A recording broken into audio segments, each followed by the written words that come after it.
You're up and it's still dark. Kick back with a cup of joe. You know you've got friends waiting on 1620 The Zone. It's Happer and Schaefer. It's Connor and Mike. Listen on the radio stream or YouTube or podcasts. Anytime it feels right. It's Happer and Schaefer. It's Happer and Schaefer. Happer and Schaefer. Welcome in on a Monday. That gravelly voice you hear is Mike Schaefer, one half of Happer and Schaefer. Connor Happer out again today. He returns tomorrow. A new man returning from Las Vegas. I'm pretty sure he got back yesterday. I think he did. But he has some other things going on today. So it is me, Mike Schaefer, with Mike Sauter, keeping alive the MS dream that exists in this studio when it comes to guest hosts. Mike Sauter, how we doing? I'm doing well today. You're doing well. Doing well. Just doing well, not doing great. Doing well. Not as stupendous. good as Connor Happer probably did. Do you think he did well? He sent me a picture of a chip that you only get if you, I guess, give them enough money that they give you the chip, or you take enough money that they give you a chip. So That's I don't know which, but positive. it seems like since he sent that picture, things were going well as it related to the chip.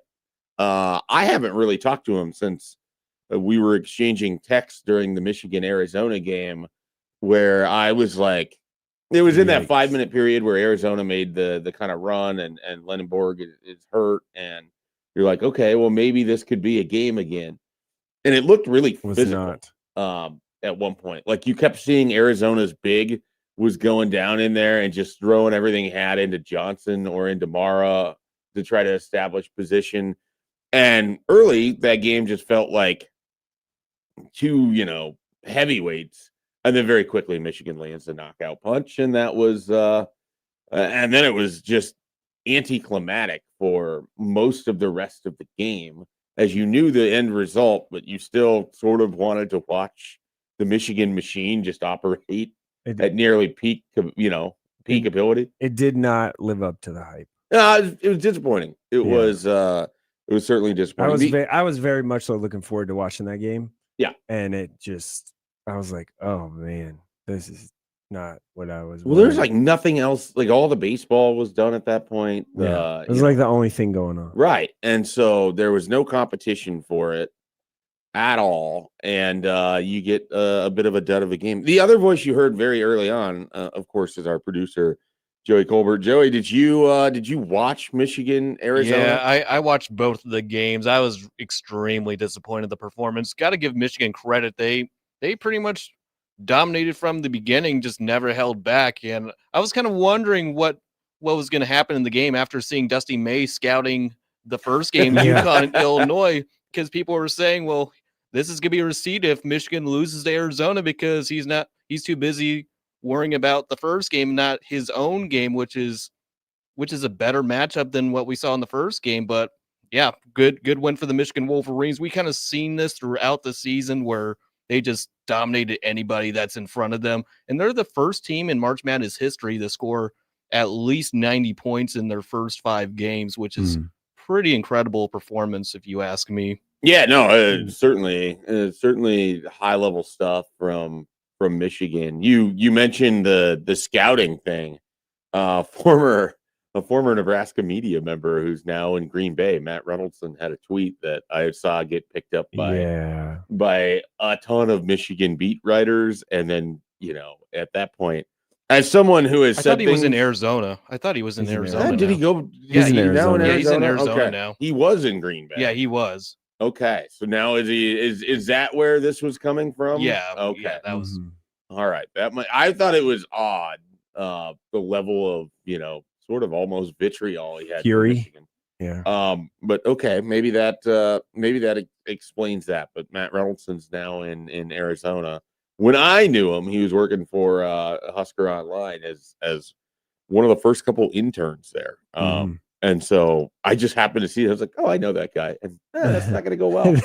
I hope he turns the notifications off of that. I've definitely been on the wrong side of a Michigan avalanche for comments that I made about their football program a time or 6. Just think about it.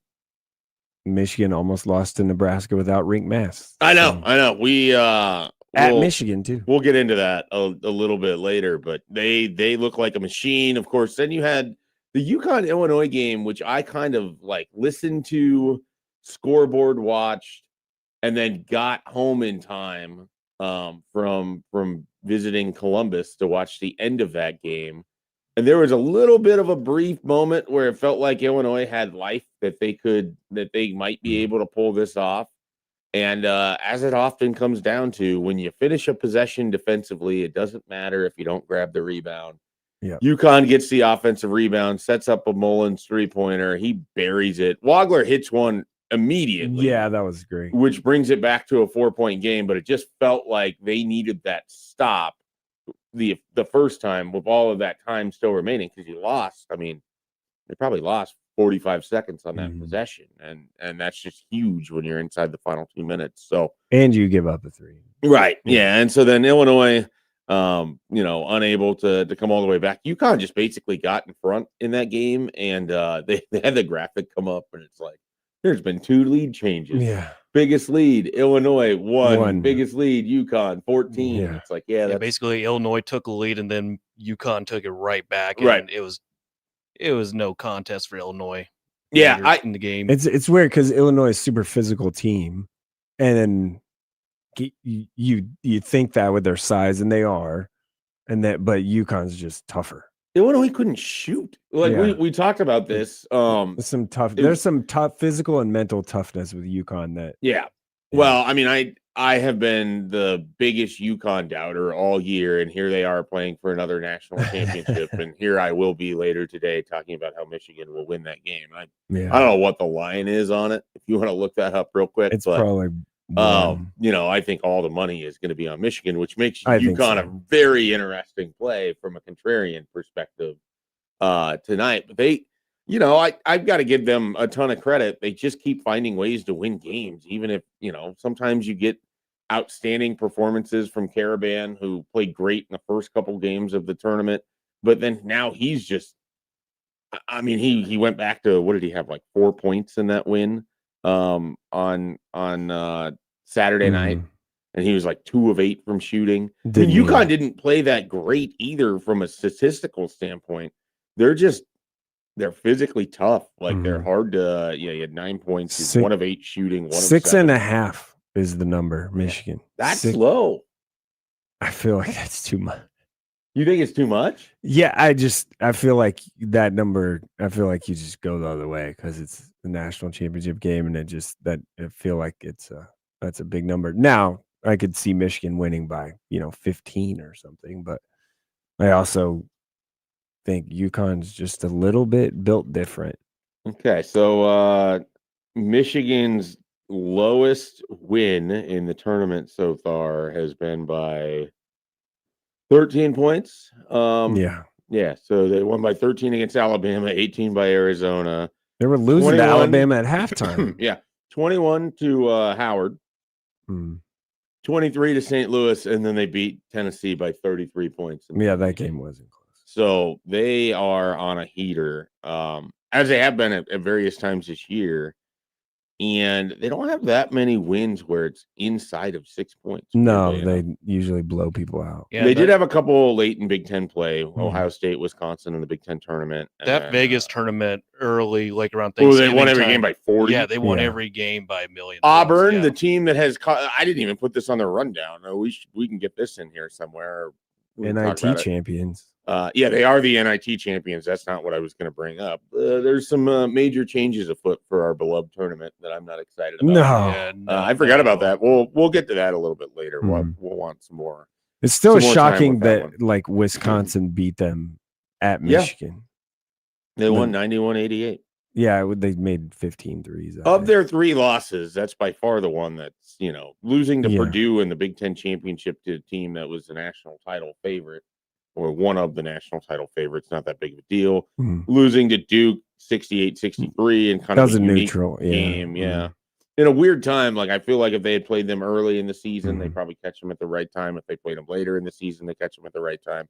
They played them at the time that Duke was playing like the best team in the country. And so, Michigan's been terrific. And then on the other side, you have UConn with their losses to Marquette and to Creighton and to played through a Some Big odd East that losses. is not particularly good, but they are, and they're playing for a national title here on Monday night. But So before the season, if I told you that Michigan has 2-point wins or 3 or less point wins against Penn State and Nebraska, you would be like, no way. well, I certainly wouldn't think we'd be talking about them playing for a national championship. But I mean, they only beat Penn State by 2. Yeah, no, I know. They had to come back in that game at Penn Yep. State. No, I mean they're like the thing about Also them, playing at Penn State is like way different because like Sure. you're playing in front of hundreds it's of like people. it's like playing an intramural game where people are interested, Right. but not that. There's interested. literally hundreds of people, not thousands. The thing about Michigan has kind of been when you watch them this year, when they are engaged, they are Mhm. very, very good. Mhm. When it seems like they feel like they can just show up and win, that's when teams seem to have caught them, at the right time. And then their talent just sometimes isn't enough for them to overtake. And, in the Big Ten tournament, they just showed up against Ohio State and nearly lost that game. And Ohio State's a good team. They're not like a phenomenal team. They were a 9 seed in the NCAA tournament. And then they get a St. Louis team. And this is a game where I just like as good as Michigan played against Arizona. I feel like the best they played St. Louis all year was was a St. Louis game because St. Louis was incredible and lost by 23 Mhm. points. Yeah. Like that St. one was a Louis little would have surprising. beaten, I would say like 94% of the field in the opening weekend or in the Mhm. second round. Yeah. Of the 32 teams left, and only 16 of them move on, if my math is correct. Mhm. When you Yeah, that divide would by be 2, math. Yeah. I think they would have beaten like 13 other teams that day with how they played. Probably, yeah. And maybe some Mhm. of it was that Michigan's defense wasn't like locked in, but their offense sure was. Yeah. So we'll get into more of Michigan and UConn and what we expect. Sauter going with UConn, it seems like. No, At least I to don't cover. know yet. At least to cover. I'm still Now he's waffling. I'm gonna waffle Now he's until I waffling. have to make a decision. I'm gonna think about it more. We got plenty of time to determine who's going to win tonight. It's early. It's just the first segment. We have lots. It's just of the last pressure. college basketball game of the year, so it's sad. We have a segment on here about what you do when we get to this time period because I know what sports you really care about. And I know what sports exist between. I know what the I'm going to ones be that doing you for really- the next 2 months. Yeah, well, Yeah. 2 months. You're down to like 1 month over here, right? No, 2 In months. June. 2 months. I'm thinking June. about the finals. Oh, I wasn't thinking about that. I was thinking about your side hobby. as No. schedule maker. You're You're down to 3.5 weeks, 4 weeks here on that one. Yeah. Uh, I'm all done with that. I know, but there's always some tweaking and more leaks that'll come out. Is this your final product? It's Are you my done? final product. I had to tweak my original one because of the owners meeting that announced some details to the schedule. So I was able to finish that up this past weekend. So the leaks will begin tomorrow. All right. Well, look, people can they can get some of the stuff from Joey throughout the next few weeks because he will be letting us know about the games as he sees them for the NFL schedule. All right, rest of today. Of course, it's a Monday, so we'll have Tim Verghese. We'll dive into what's going on with Nebraska recruiting and everything there. And then, of course, we have Michael Bruntz, who is covering one of the really, really hot Nebraska athletic teams right now. As Nebraska baseball, Mike, is 26-6, which is their best start since 2000. You might remember 2000. They were believe that was their first CWS team. If not, I think that was their first CWS team. I think it was 2000, 2001, and then they got back again in 2005. If I have that correct, someone feel free to fact check me on that one. And then so you have this like unbelievable start. This is like their best start in conference They're play rolling. in a long time. 2001. Yeah, so 2001 is their first CWS team. So it's Yeah. 01, 02. Mhm. So yeah, I mean they are just playing outstanding baseball right now. And I get, okay, it's the Big Ten. Penn State's not particularly good. It's still baseball. And when You you're still have down to sweep. 7 to, Yeah. you know, whatever they were, and they come back and they win on Saturday in the first game of a doubleheader, and they come back and they win 8-7. And then I believe it was Carson Jackson was just phenomenal in game 2. And then Cooper Kasky gives you a solid start in game 3. Your offense shows up. I mean, they seem like they're really confident right now. And there's still some bugaboos about this team. I still think that they have some issues getting the ball to Jayshon Unger, you know, in the middle of that bullpen, but there's still plenty of time to kind of figure that out. This weekend for them is big at Oregon's. Yeah, no, this sets off. They got 2 really big matchups for the rest of this month. And, you know, if we'll talk to Bruns about it, but if Nebraska can go 3-3 in the games against Oregon and USC, you're going to feel ecstatic. And you have another Creighton game mixed in there too. Yeah. And Kansas tomorrow night. And Kansas is a top 50 RPI team. And so there's plenty of challenges left for Nebraska this month alone. But what a terrific start at 26-6. And so wanted to at least mention that. But we'll get into more baseball with Bruns there in the 9 o'clock hour. We'll have him around 9:15 or so. Other things we are going to talk about today, we haven't even mentioned it yet, but Creighton lost in the semifinals of the Crown.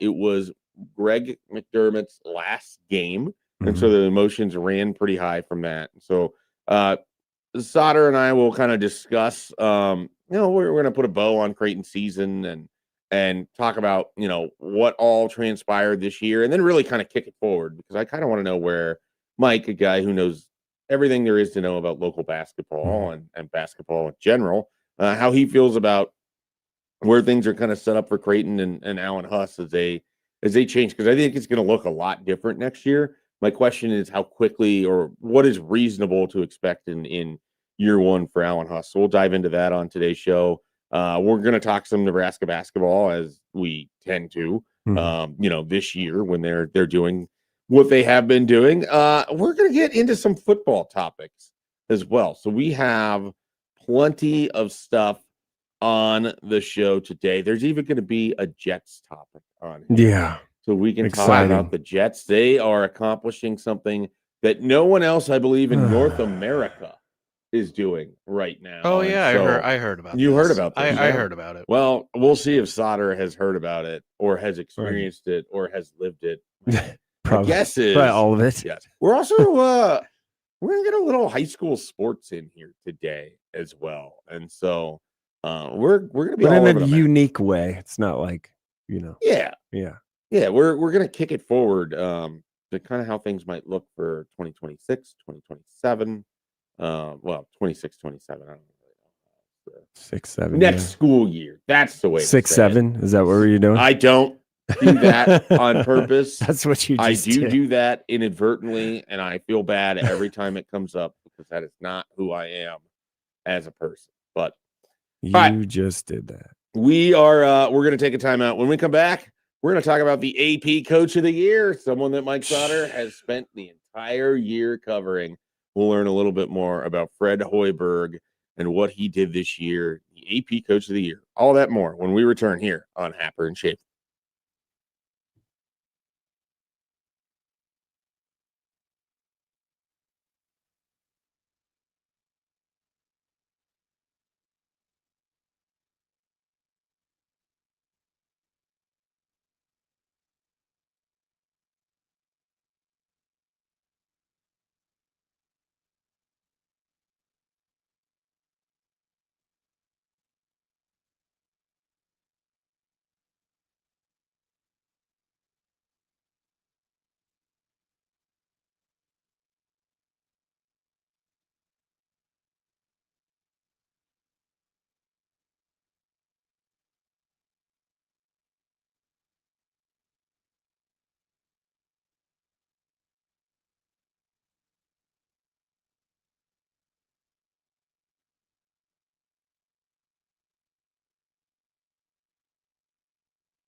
Welcome back here on Happer and Schaefer. Mike Schaefer here today leading the show. Mike Sauter joins us. Connor Happer out. Joey Colbert, of course, in as our producer. I committed a cardinal sin. I didn't welcome the YouTubers in to the show today. I didn't mention that you could, if you want to call, you can call on the Prairie Flower Casino Zone hotline, the number of which I do not have committed to memory. Joey will tell you. 402-951-1620. I know the last four. I don't know the 951. I just don't have the number committed to memory. I'm working here today, but not, not working. and here. I know that, and you don't. Look, I'm learning. I'm still in my probationary period. You're learning 3 months into the job. You're still an infant. Yeah, there's a very big difference between that chair and this chair. There is, yeah. And this chair requires a lot more things to know and to do. And that chair leads the show, and that chair just lets them do their thing. Yeah, Just basically does whatever you want. I just kind of like show up and take a nap, and then Happer will tap me and be like, "It's your turn to talk," and I'll say a few Please say things. something. Yeah, like that's basically what you do. But I'll be, by the time the CWS rolls around, I'll be competent in this chair. I am. Well, sure. I'm not sure you're going to be in that chair. You're going to be. Oh, no. Baseball field. I'll be in this chair because we'll have shows from 6 Oh, yeah, that's right. to 10. We will have a morning show. Yeah. We'll be up early in the morning, getting you ready for the action, recapping the action. We're the preview show for the CWS shows, and then I'll be doing some of those as well. That's what I mean. You got to do. Yeah, I'll be a busy man. On site. I won't be Mike Sauter, but I'll be pretty busy. During that time, I'm not as busy. Yeah. Well, that's when you do your yard work. I do a lot of yard work. That's when you get that house looking, I like a nice yard. You do like a nice It's yard. very important. You know what else you like? You like covering a team that's good, that does well. And Nebraska did very well in basketball in 2025-26, where Fred Hoiberg has now been named the AP Coach of the Year. Famously, this team was picked like 14th in the Big Ten, 14th, which was low to start with. Like, I think Yeah. you have to acknowledge that. Like, some of this, yes, Nebraska going out winning 20 straight games. Yes, Nebraska having the best season in school history. Yes, Nebraska winning 2 tournament games. All of those are terrific and exceeded wild expectations. And yet at the same time, expectations for Nebraska basketball were ridiculously low by those who weren't paying attention. They had won 20 games the year before. They had won the crown, famously. They returned several players. They were getting Rink Mass back, who was a instrumental figure in the team that had won, 23 games in made the NCAA tournament. Yeah, made the NCAA tournament. Of course, famously lost to Texas A&M after a great start to that game. So, it wasn't like they were this bare bones thing. And I went into the year being extremely confident that they were going to be at least competitive or good. I didn't ever see what was going to play out. But some of it, when that gets bandied about that they were picked 14th, that's a lot of people in this conference don't think about things as they vote for it. Like if we're entirely, so sometimes you get your all conference teams or you get, whatever it is, and this is football and basketball, and I see this all the time. There's a lot of people who vote for stuff that are surface level knowledgeable about this conference. Right. That they wouldn't have even told you that they knew that Price Stanford played at Iowa and then was transferring to Nebraska. Now, nobody was expecting Price Stanford to be a first team all Big Ten player. I understand that 100%. But this idea that Nebraska came out of nowhere, I push back on that a little bit because there was optimism coming in. I don't know, again, that it was to the level that they'd be a 4 seed and would have been ranked as high as number 5. And that's why Fred Hoiberg won the AP Coach of the Year. But I do get a little like, okay, some of this is people are dumb. And, if you paid any attention coming into the year, you should have had at least a reasonable excitement for what they were. Is that fair? Yeah, Am I coming at it from a weird It's a little angle bit here? fair, but I do feel you like, covered the team. What did you think they were going to be this year? Yeah, I mean, at the beginning of the year, before the year started, I thought if they go 8-12, 10-10, mid 500 in the conference, then they'll be an 8 or 9 seed. Yeah, And that's what I guarantee thought you- they were. That's what I thought they were. I before the season guarantee started. you. Yeah, and I was thinking they'd be like a 7 seed, 7 to 10 in that range. Yeah, because you know? I just about 500 Right. in the league, and that's that We- gets you in. We text too much for me to find this in any kind of like quick way, unless I keyword search it perfectly. But there were conversations between you and I as early November where it was like, okay, that week where they play Creighton and Wisconsin and Illinois, and they've got the games against Oklahoma and potentially Kansas State, New Mexico, K-State. Yeah, and it's like, okay, they got to win. When they play Sure. Oklahoma, New Mexico, Kansas State, and Creighton, they need to win half of those. If yeah, they can win 3. 2 and 2, Yeah. 2 and 2 of those big 4-ish Right. non-conference games. Don't lose a bye game, and go 500 in the league, or right at your 8-9 seed guaranteed. Yeah, and they did clearly better than obviously that. swept them. Yeah, And then they beat Wisconsin by 30. And at that point, it's like, all Which right, is they have a crazy. legitimately good team. and And then they beat beating Illinois. Illinois right And it's after like, okay, beating this might Wisconsin. be a great team. And it turned out to be a great Yeah. team. So I like there is that element, and that will come up. You said that you're going to be back down in Lincoln today for Mhm. another Nebraska media availability with Fred Hoiberg. Do you think he'll mention has he been the one that's mentioned where they were picked in the league? Yeah, I mean he did Right. when he That was kind of a- because it's like when he won the AP Coach of the Year, had a press conference thing, and Yep. at the Final Four, and got to watch it live or be on that Zoom, and he did bring up pick 14th in the league, and Right. kind of. It was kind of a joke because Yeah. I have heard him say that. But I several do, times. yeah. It's just They he used it repeats as a motivating Yeah, factor, I would clearly. too. I would too. Yeah. And it worked for them. I just want to point out the people involved with making those selections are not exactly going to be the people that would That's know fair. what's going on. As in someone Nebraska. that votes on a league that we're familiar with around here for all those things, preseason and all that, I try and do as much homework and be as diligent as I possibly can with that stuff. I mean, I call coaches in the league Mhm. to get their feedback. Hey, am I missing someone, missing something? I'm sure not a lot of people do that, but it's a little hard if you aren't just in it, paying attention to it all the time, knowing what. And even the transfer portal makes it even harder because it's an 18-team league. Yeah, I mean, so you only need to focus on 18. It's not real hard, Right. If that's your job and that's your main kind of thing, that's what you should be doing. Right, but there's a difference. Like, you probably know what's going on around you. Like, I was well aware that Iowa had Ben McCollum, and that they were going to be, Sturts, a pretty interesting team. And if you watched anything in early November, you could tell that they were going to be an interesting team. Mhm. But I didn't know what Oregon was going to be necessarily, and they have talent. USC with Musselman, you expect them, and there's certain things you just expect. Yeah. Like, I expect UCLA is going to be good.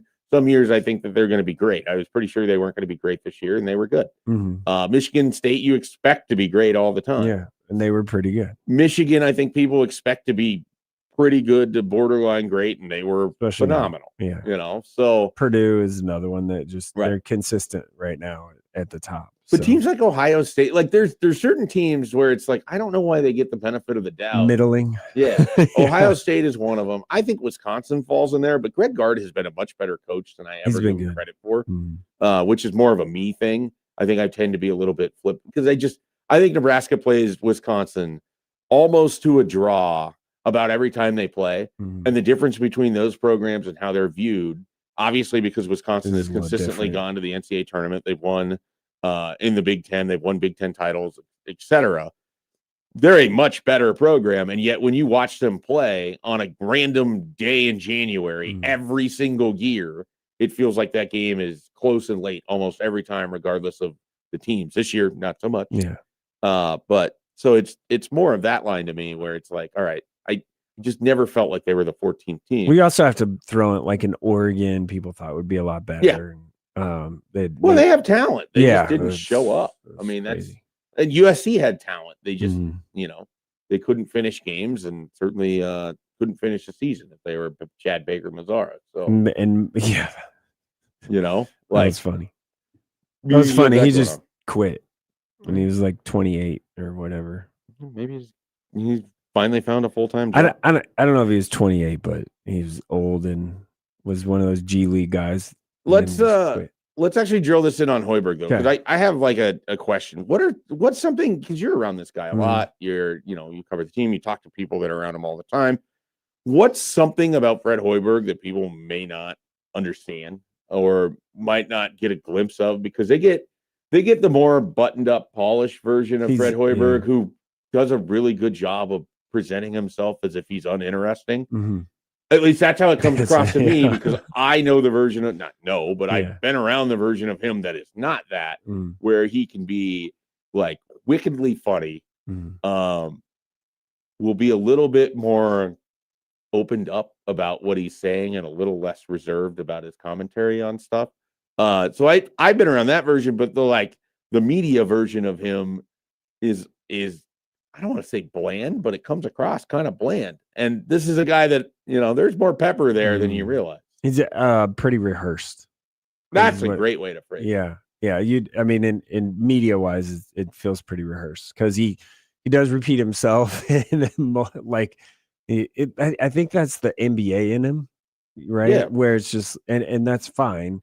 Where he says the same thing to, post game radio and every, post game interview and then press conference, all that stuff. It's the same message. Do you ever And he has the design same questions message. to try to get him out of that? I try to, yes, but then Because I know when I've done the few times I've ever filled in on stuff, I try to pick. And usually what I'm doing is game coverage. So yeah, it's that's what very I different. try. Yeah, So you're trying to pick something out of the game to just get him to. But the thing is, he's so good at it that he is. even if you think you find a unique angle, he does a really nice job of pushing you back to the center of whatever the point is that he's trying to make, anyways. And he can make you feel like it was a bad question without making you feel that way.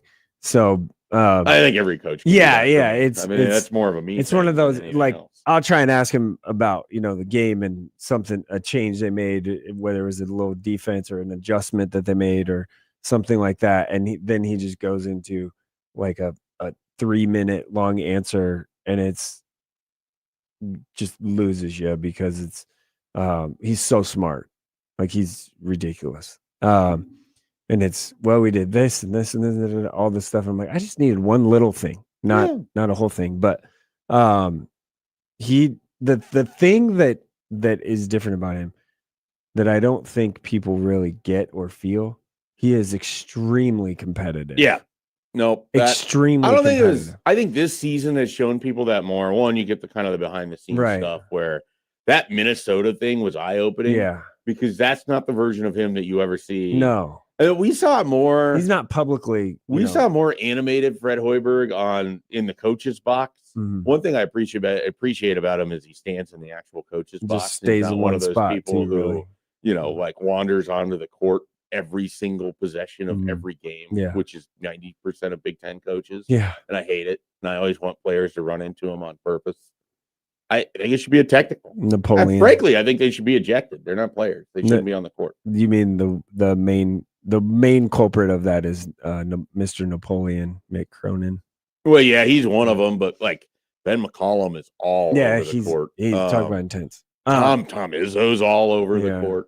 The Fred thing is one, competitive, and two, he is quick wit is something that is pretty good. He's in really a certain smart. situation, if you say something dumb, he'll pick up on it fast and we'll put you down. I have, and in the middle of press conferences, says something, and then it's and then I realize, okay, he's not he's just trying to be funny. No, I don't. But think he's also throwing a little jab, hey, it's a barb. Yeah, barb. Yeah. So I think the quick witty thing, but the competitiveness is something, because he's not on the sideline in a game, yeller, screamer, how many technicals that guy's got? I mean, very few.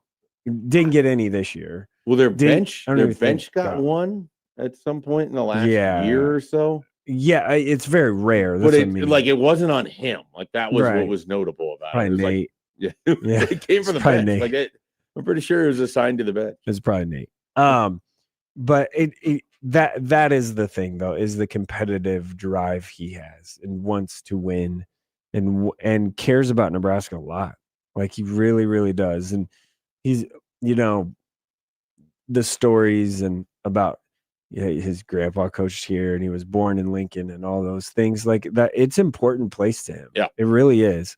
It's turned into more of that, obviously, as the years have gone on. Because at first you thought, oh, just like Iowa State guy, transplant, all those things. He'll be here for a couple of years and then leave. But no, he really cares about this place and cares about Nebraska basketball winning and being good and all of that stuff. And yeah, I mean, they made a Sweet 16. To be quite honest, like there will be a statue probably someday. Yeah, and they're probably I think it depends on what it looks like after this. How it It'll certainly be remembered, but there's a world where it's Fred Hoiberg Court at some point. Yeah, I mean, and it's not even the place where he was. It's not even that names. Yeah, it's wild. Yeah, which I mean, the thing about it is the transition in the middle of his tenure. Yep. That basically saved his job. That's what he should get a lot of credit for because that's hard to do. Yeah. To make a change like that, to realize it and make a change like culturally within your program, it's hard. And to want to do it. Right. That's the thing about this guy. He doesn't need the Nebraska job. He doesn't need Nebraska the money. Needs him. Yeah, he doesn't need the money. Right. He doesn't need this job. He could coach or not. He would have an NBA front office job in a second with the Timberwolves. Tomorrow. As soon as he wants it. Yeah. But I think he clearly enjoys coaching. Yeah. So. No doubt about it. All right. He got robbed of the Naismith Coach of the Year. He got robbed of being the solo Big Ten Coach of the Year. That's 100% true, too. What are you going to do? There's many weekends where Fred Hoiberg could have been the man of the weekend. But this weekend, I think we're all going a different direction. I don't know what Mike Sauter's going to do. I don't know yet. He had sent a text to me that he was going to pick himself. I think it was a tribute to Connor Happer, who loves to pick himself for man of the weekend. But I don't know if that's what he's actually going to do. But we'll find out when we return here on Happer and Schaefer.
welcome back to Happer and Schaefer. I am Mike Schaefer, Connor Happer out.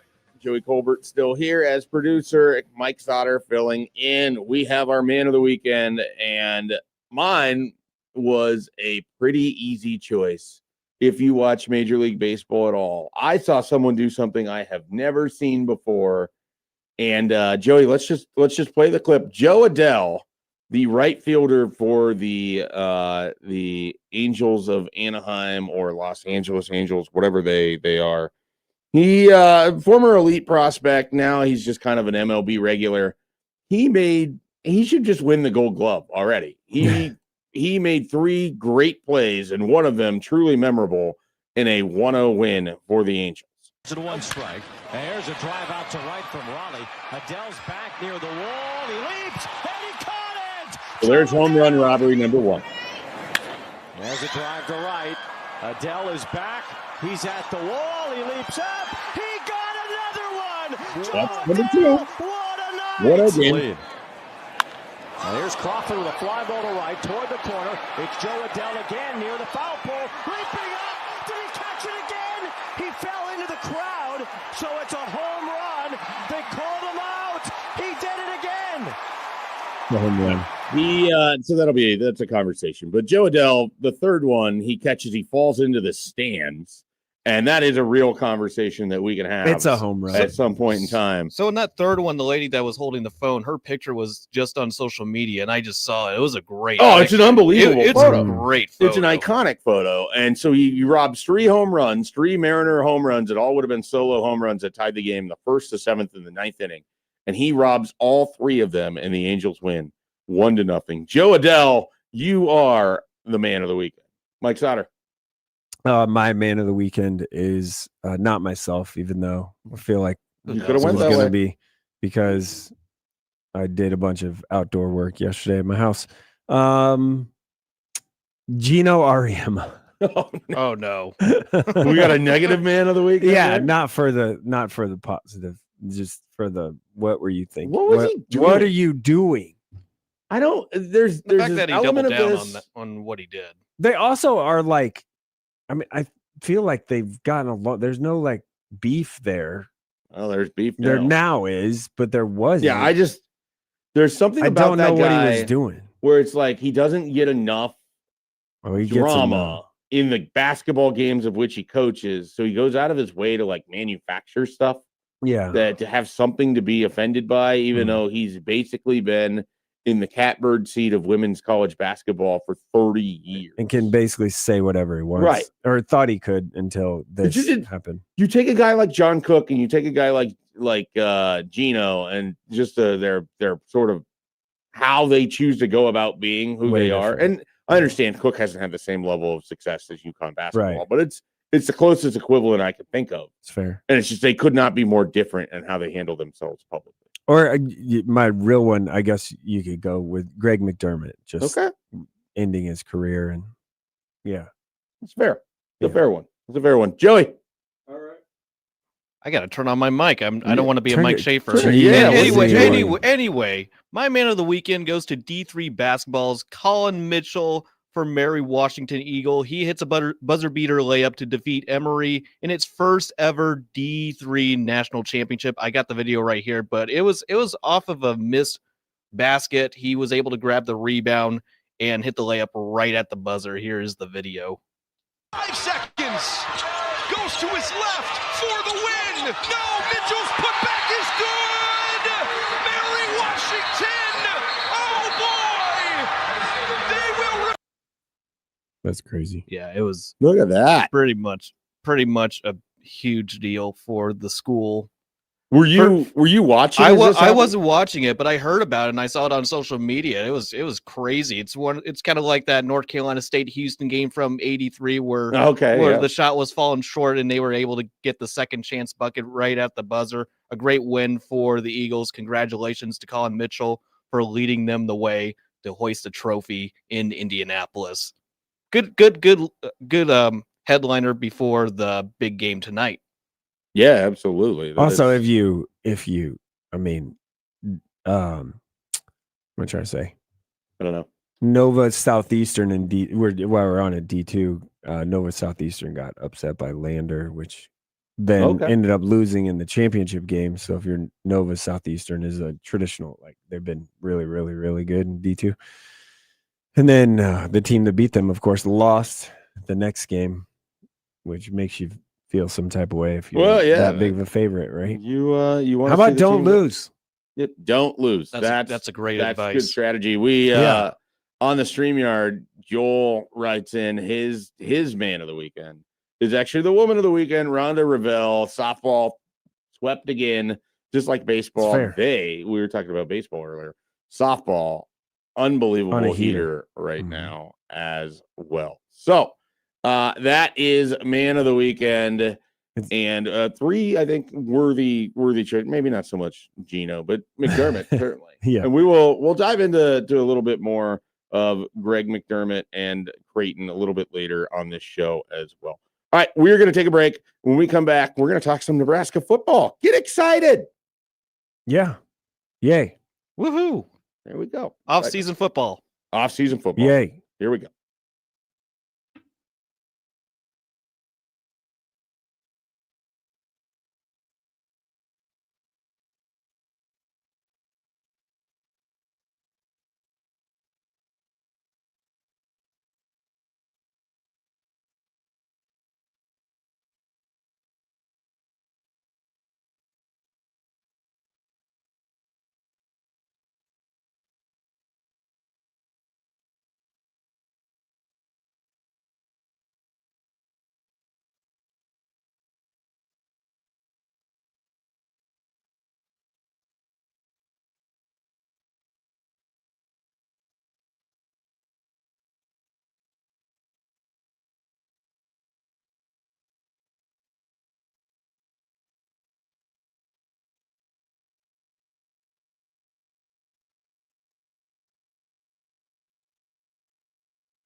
Welcome back as we start the not quite 7 o'clock hour. We're about 8 seconds from that, but We're almost there. 7 o'clock, second hour here on Happer and Schaefer. If you are just tuning in, Connor Happer out today. Mike Schaefer sitting in the number 1 chair. Mike Sauter sitting in the number 2 chair. Sauter, you've now filled in 2 shows. Do you has it come back for you a little bit? You used to do a little bit more of this. Yeah, I used to. Yeah, it's come back. I feel a lot more alive today. And you were a little more engaged. I wouldn't call it Jordan flu game, but you played through something. On yeah, Friday. I was coming off a little bit of a sickness thing, so I feel a little bit better. That's good. And I think as you know, in the next 3 hours, I'll probably have a little more energy and fire vitriol. Ooh, vitriol. What do you have vitriol for? I just live that way sometimes. What? Okay, this wasn't where I was intending for things to start, but what's something that has you aggrieved right now? What's something that annoyed you over the weekend? Oh, the Gino People love thing. these. The Gino thing annoyed me for sure. The fact I needed to go, I was more mad at myself. I went to Menards 3 times yesterday. Yeah. 3 separate trips. The home project thing where you don't nail the first visit to the store and you got to go back. And if you do have to go the 3rd time, your energy going through there is just like everyone can feel it. Yeah. Like they can tell, I don't want to talk to this guy. He doesn't want to talk to anybody. He's going exactly. He doesn't need to stop and ask the friendly, part-time person where something is. He knows where it is because he already didn't get enough of it the first time. It's very true. That's exactly what happened yesterday. So I'm a little more upset with myself on that. Also, just we're going to get to this a little bit more. So maybe think about it. And the vitriol I have for recruiting wise and football is a little bit, it's like, okay. Like 2 things can be true, but just because you maybe don't agree with the one thing doesn't mean that the other person is wrong. It just means that, 2 things are probably true. Okay. So we'll have that's a nice little lead. And it's obviously more local recruiting and things is that. But little bit fired up. Also a little bit fired up that everyone thinks Michigan's just going to win tonight. So, okay. I tend to think that UConn's pretty good. So look at that. UConn in the this is from Kevin Sweeney, college basketball _central on X, Twitter, whatever. You just call it Twitter. Yeah, whatever it's called. UConn in the last 4 seasons is 57-3 in games against non-Big East opponents since 2025 when they got swept in Maui. So that was Memphis, Colorado, Dayton beat them. Only losses to Arizona this November, Florida last March, and Kansas in December of 2024. So 2 national champions and then Kansas team that was pretty good. And add 3 more losses to the Creighton Blue Jays. Yes. Yeah. But they're 57-3 against non-Big East opponents. Which is just wild to me. Because you watch them, they look like they play with their food in the Big East all year this year. Right. And then, they've been tremendous. But that's what I just a lot of that is a credit to Dan Hurley for how difficult he is and how smart. Also scheduling wise, like who have they actually, They beat Illinois earlier this year. They beat Florida earlier this year. They played a tough non-conference. I'll give them credit for that. This year. Yeah. No, normally the Big East is better than what it is too, but this year I'm actually going to look at 2025. Okay. So they're they played Baylor and Texas and Gonzaga. That's pretty good. That was in 25. In 24, they played Indiana, Texas, Kansas lost. Gonzaga. Yeah, it's pretty good. They scheduled decent. I mean, they're definitely not. No, yeah. I mean, but some of it is you get invited into some of those MTEs. You're going to have to play. You have to, yeah. You're usually one of the name brands, and they bring in some other. Even in brands. 2023, they played Alabama and Iowa State, right, and Oklahoma. No, I certainly don't think they duck anybody. No, and I don't really have any problem with UConn in general. I just felt like this year they took advantage of a really bad Big East. And the Big East was down. Yeah. but they proved it in the non-Big East portion of their schedule. So Yeah. what do I know? But that's my. I got a little fired up. You're A a little fire in the belly twinge. about this. A little bit. Yeah. It's All right. okay. I like that. That's good. Well, are you fired up about Nebraska football? Fired up for football. You're fired. You look fired up. That used to be a segment, right? It's the afternoon Or show. the afternoon definitely show. does. It's an That's what it unsportsmanlike conduct. They definitely sorry, do. my fault. No, that's all right. That's all right. Yeah. When you filled in on stuff before, you normally were you surprised how little football we've talked so far? So far, yeah. That's a little bit. This is a 4-hour Friday. Yeah, 4-hour show sports talk show in Nebraska, and we didn't talk any football. There was only that was by one design. On Friday, yes, but there was only one comment. It's like we talk Husker football for anything that you or I or anyone I saw. Yeah, no. Which is a little bit shocking. Like, has the appetite? I think it's still there. I away? think it's dormant because right now basketball has done a great job of taking interest. That's true. Baseball is hot right now. I think people don't want to think about football because it doesn't make them feel good. It doesn't give you a good feeling in your tum-tum. So, you tend to avoid things like that. Or there's also this. There's really not, there's things to talk about. And I've got a topic here that I'm genuinely interested in. But it's not like there's something happening all the time. I'll give Matt Rule credit in this regard. There's not some weird scandal that's going on. There's not off-season drama that's occurring. Mm-hmm. They're just sort of having a relatively quiet off-season, partially by design, partially because other things are more interesting than they are. And I don't think that's a bad thing. No, I think both of those things are a little bit true. You have basketball was really good. Men's basketball was really good. Women's basketball made the tournament. Baseball, softball right now are big stories. Yep. Softball particularly is a big, top big 10 story. Team in the country. Yeah. Baseball's top 20 team in the country. I also think the time of the spring game being so early, or the spring season, just kind of it coincided with basketball season that was on this heater. Yep. It just kind of took a back seat. Their seasons ended basically the same week. Yeah. It just took a back seat and a little bit, and I think Matt Rule is probably okay with that.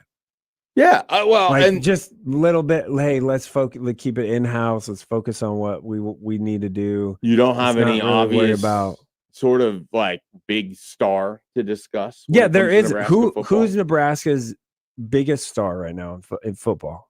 Who's their biggest star football player? Who's the number one guy? I think you could ask 10 people and get 6 different answers. That's what I mean. You would get the obvious, okay, well, Calandria is their quarterback, so it'd be him. I don't know if I necessarily think that. And Isaiah Hunter is maybe their best wide receiver, so it could be him. Ja'Cory Barney is among the most discussed players. It could be him. If you wanted to go to defensively, I think it'd be pretty hard, but you could make an argument for some of those guys.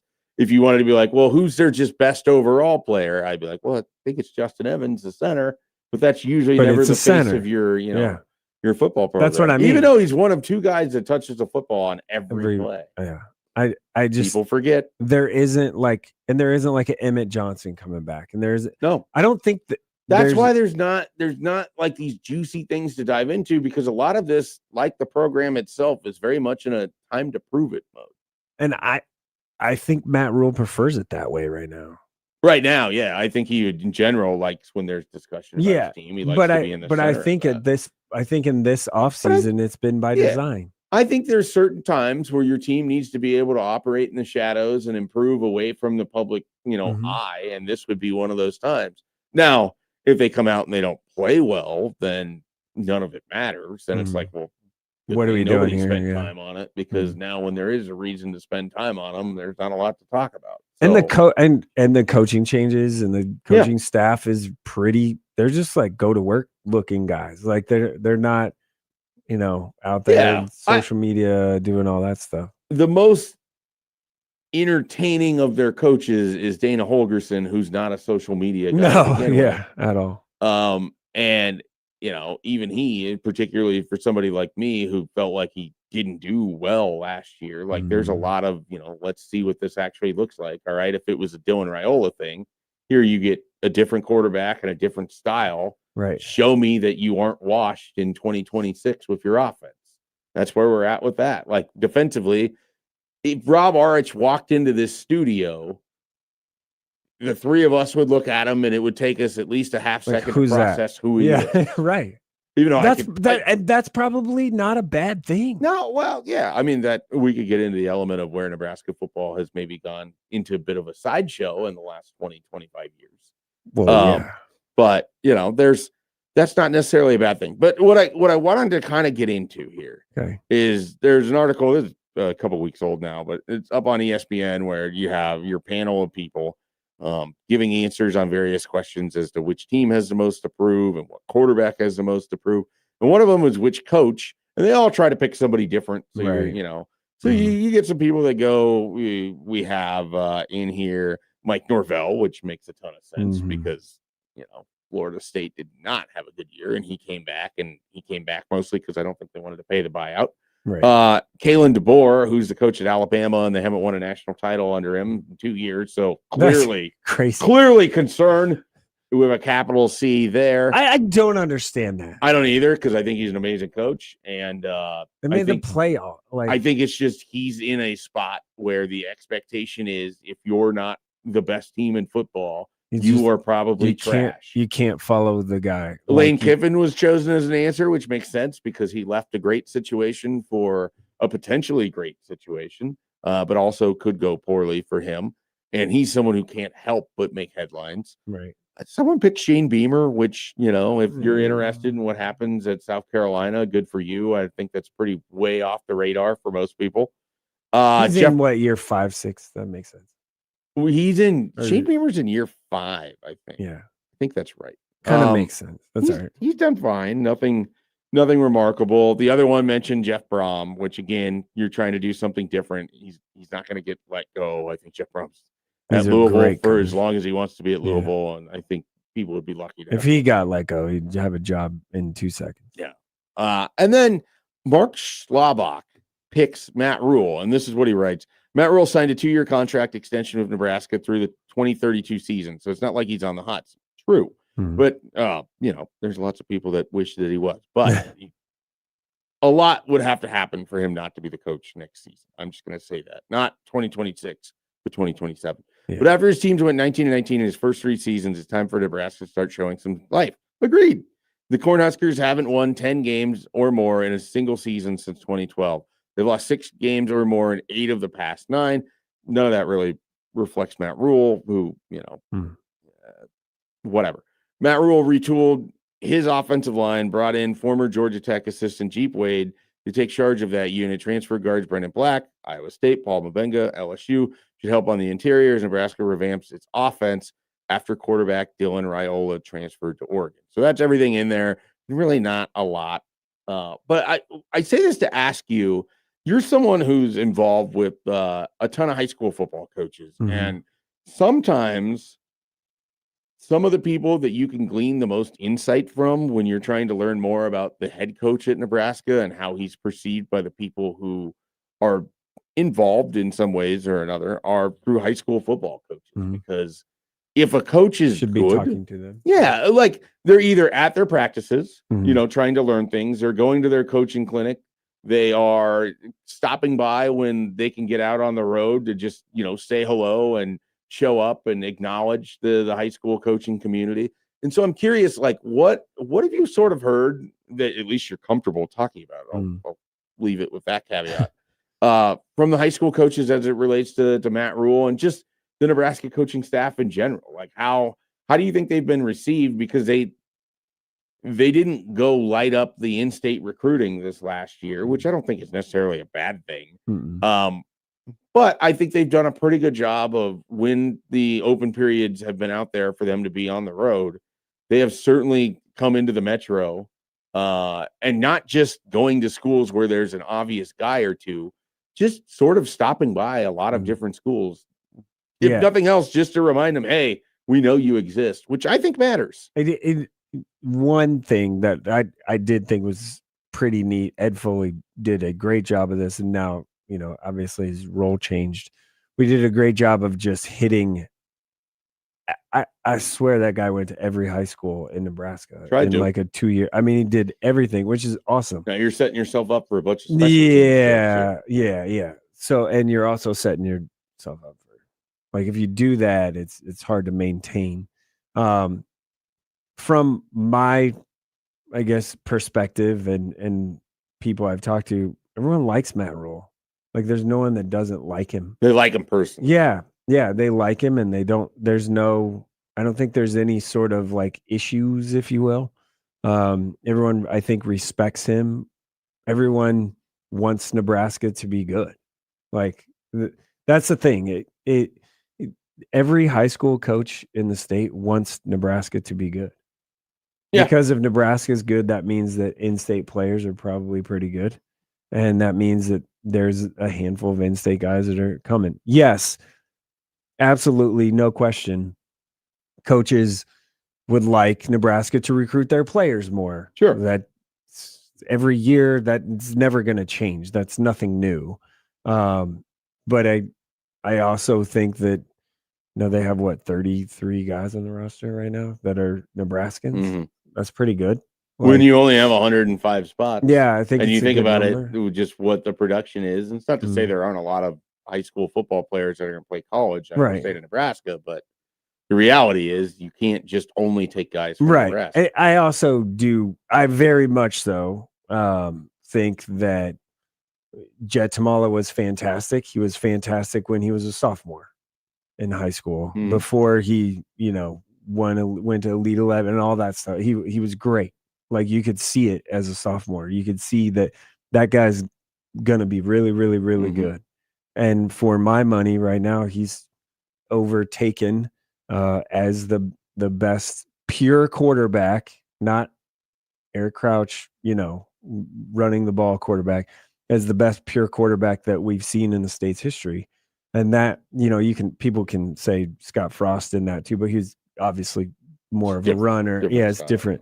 I'm talking about, drop back, throw the ball, move his feet in the pocket, all those things. It's a lot different. And they didn't really bother. No, it's some of that just because they knew what they have in the 2027 class. Well, no, that was because of Dayton. Yes and no. I hear that and I think about it. What was that, or was it not? That's what I'm. I don't think they viewed the 2026 class as one where they had to go get a quarterback, because they knew 27 what was coming up. They knew what they had in 2027 with Trey Taylor, and they knew where. And they also thought Dylan was going to be the guy for the timing. Just didn't really. I think it's more Dylan than it is Dayton. Dayton just happened to get the ticket. You could be our quarterback in the 2026 class because we're not really just because. And now look, Oregon wants to play tight end, so But there's no question that Jet Tamala is a better quarterback than Dayton Raiola. There were people that were like saying, people say things, fans or whatever. I'm like, you're nuts. I also look at a couple of other guys, like Isaac Jensen has super soft hands, catch everything. There's injury concern there because he's been banged up throughout his high school career. He was throughout his high school career, but he catches the ball like Noah. He reminds me of Noah Fant. When Noah Fant caught the ball, you're standing there on the sideline at practice, and he catches the ball. It sounds different. Yeah, like it just does. So there's multiple guys. Marion Jackson's another one. Little bit of shoulder, or whatever. There's concern there. They didn't take, but like they didn't really even kick. Jensen's the one guy they did. Yeah, Jensen's the guy they definitely kicked the tires on, but there were other guys that they didn't. Right. They never offered Jackson. They never offered Tamala. Right. They never offered Nelson Wheeler. That makes sense because that's more straight lines. They never offered Von Segrin. Yeah. Who's actually he's gonna be a really good interior offensive lineman. You look back on and you're like, okay, center. If you're gonna. My thing is, if you're taking an in-state guy and you might be a little bit more of a lottery pick type thing or a lottery ticket, not lottery pick, big difference there. Lottery ticket.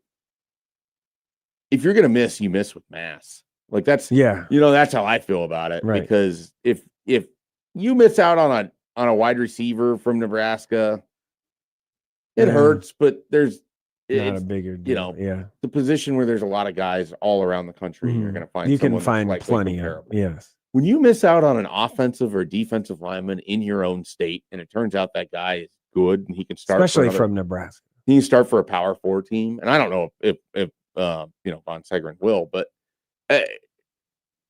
you just don't want to miss on that. That's why I like some of the guys that are on Nebraska's roster that they took for offensive linemen that maybe aren't going to play for them. At least you gave yourself the opportunity to figure out whether they were or not. Right. Those are the ones that I think haunt you a lot more than a defensive back or a wide receiver, unless that defensive back / wide receiver is Xavier, Watts, and you. I don't know if they were going to necessarily get him, but you could have handled that recruitment about a million times better. No, they didn't even. That was horrible. Yeah. They didn't want him. They didn't think he was good enough. They didn't think he was an athlete. Because he didn't run a straight line fast. Oh. Literally that's the Ask only Matt reason. Stafford if he has instincts and if he's fast. That is him off twice. That is the only reason why Xavier Watts didn't even really get offered by Nebraska. And then he turns out to be an All-American and all this stuff.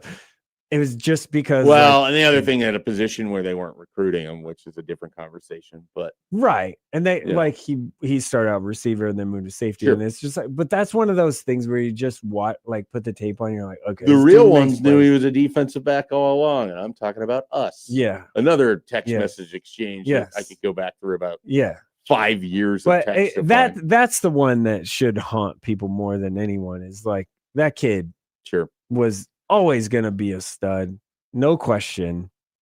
And you just didn't. They just didn't. And this is not a Matt Rule topic. Yeah, that's right. But and now look like he's defensive, up for defensive rookie of the year.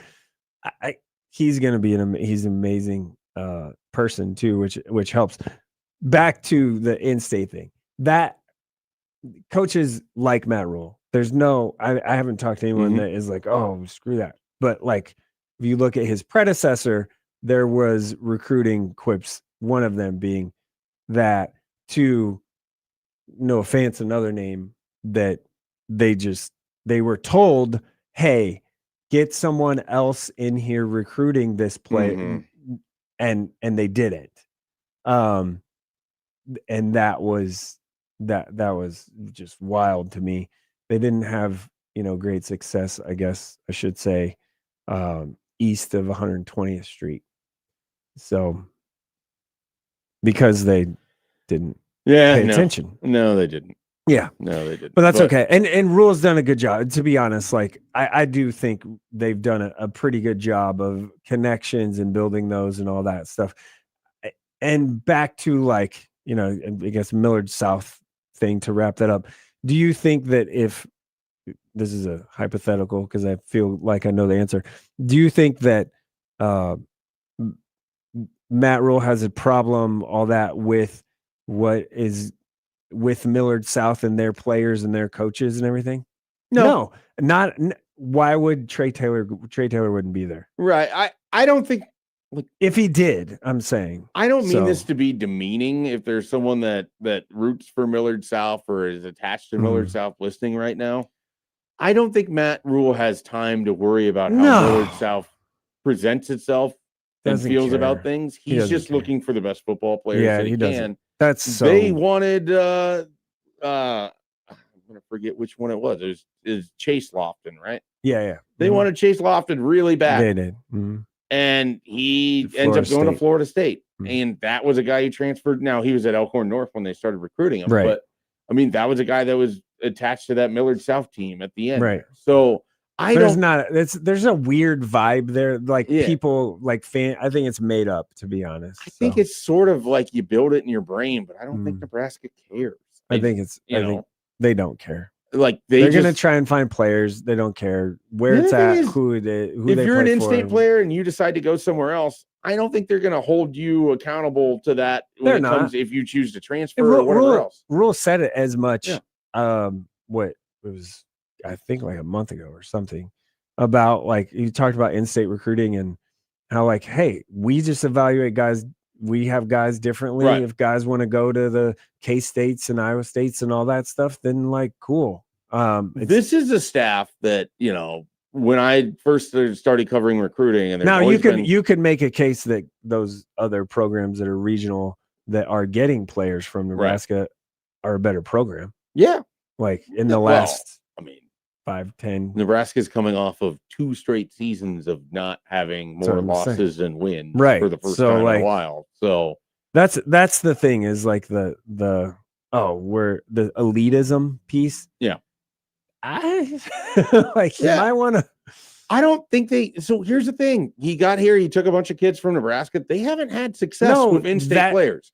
That part of the conversation doesn't come up enough. Also, should have probably listened to high school coaches and people a little bit more on the reasons why that those players weren't going to probably work out. And I totally get that too. But like, if this was an exact science, you know, it wouldn't be as difficult as it is to diagnose. So they have to do what's best for them. The fact that it's down to a 105-man roster and you don't really have a walk-on program anymore changes the equation of in-state recruiting. Correct. And they need to win football games. And frankly, the portal is you're more likely to end up with guys bouncing back from elsewhere through the portal, like we saw with Kalen, you know, who started in Nebraska, went to Virginia, and now he's back in Nebraska. I anticipate that he's here for a while. We'll see. I don't think he'll leave. You know, how that plays out for him kind of going forward. But that's sort of the other piece of all of this as well. All right, let's take a break. We're going to come back. We'll talk about Creighton basketball. Greg McDermott, that era is over. We'll spend a few minutes talking about what we think are realistic expectations for Alan Huss and the Blue Jays as the Alan Huss era starts at Creighton.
Welcome back here on Happer and Schaefer.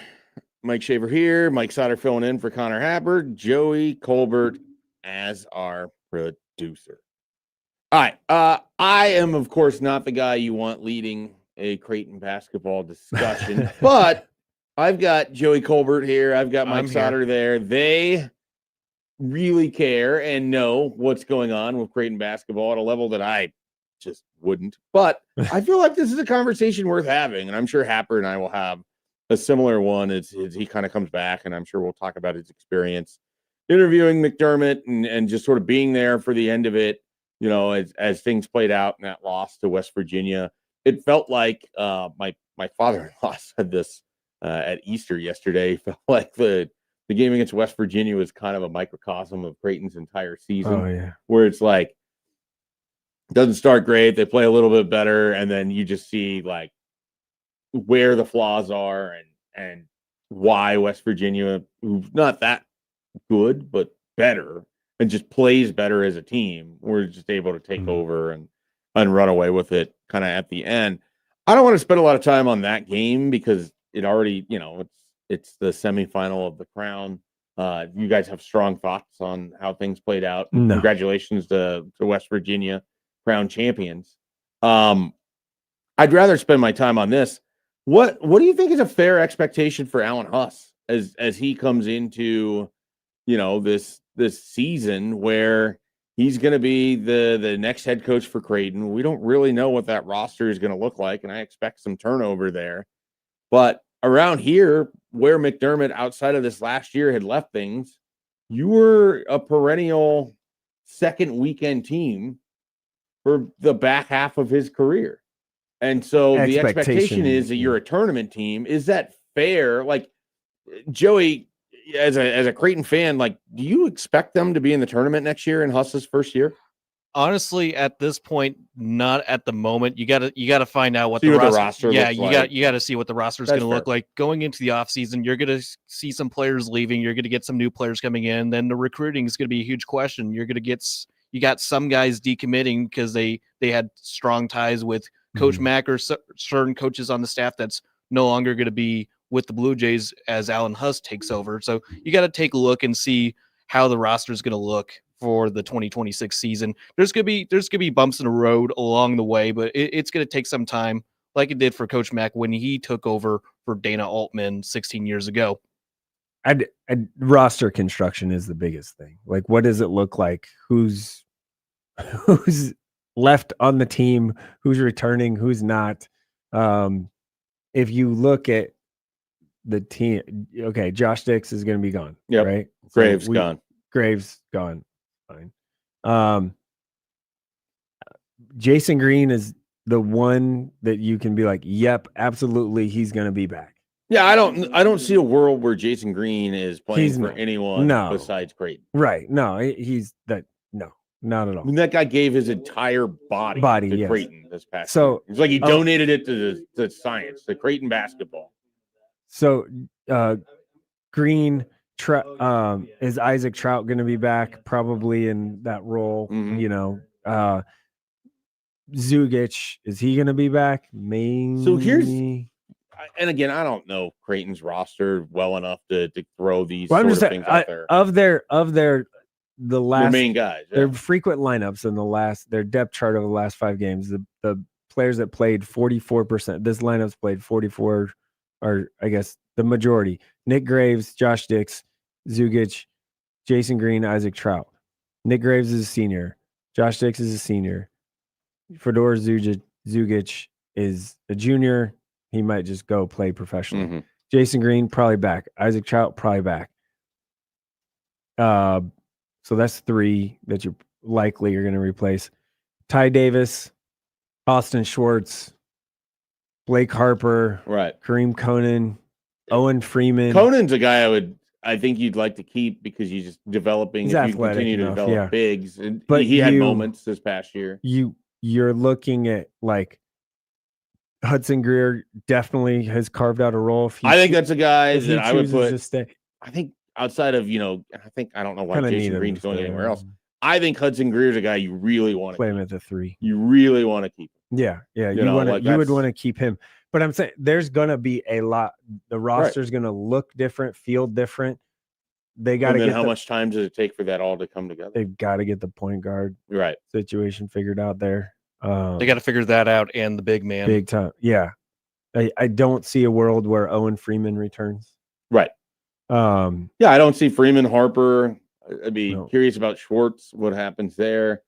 You know, the very interesting Jackson McAndrews situation. Yeah, Jackson McAndrews is a massive piece. You'd love to keep him, but I think he would have plenty of suitors if he's available. He would have and so, you know, given what we know about how tampering works, Jackson McAndrews could go basically anywhere. Right. And so I would imagine that's a guy who's he could play for anybody. His agent has probably been fielding calls since I would November. imagine. Yes. And when things started to spiral and when McDermott decided to announce that he's leaving, that's one of those the calls probably went up more. You got to keep that guy. Yeah. Well, you want to. Yeah. I don't know. If you can. Right. Financially, it's going to be. That's a thing. But then how do you make sure that, you know, there's always a finite amount of resources. You got to be able to spread that. Well, we don't know also how Huss wants to build his team. I think they're going to be far more athletic, longer, bouncier. You know, all be a those more things. defensive oriented. Yeah, a little bit more defensive. And yes, they're going to shoot threes and want to play fast and do all those things. But yes, defensively, watching High Point in Providence 2 years ago, they would have beaten this Creighton team this year by a bit. They were they were quicker, more athletic, longer, all of that. I mean, they were equally as athletic as a Wisconsin team that wanted to get out and run. Right. Like that was the thing about that game is it's like, if you're Wisconsin, it's like you draw a team in High Point where whatever you think of Wisconsin basketball, like they're not the version of them that I can't even think of that coach's name. Ryan? It's who came before Greg Gard. Yeah. Well, you remember what Wisconsin basketball used to look prodding, like? Yeah, that's not like Greg Gard has overhauled that entire thing. He's actually flipped his mentality. Yeah. And they are an offensive oriented scoring machine.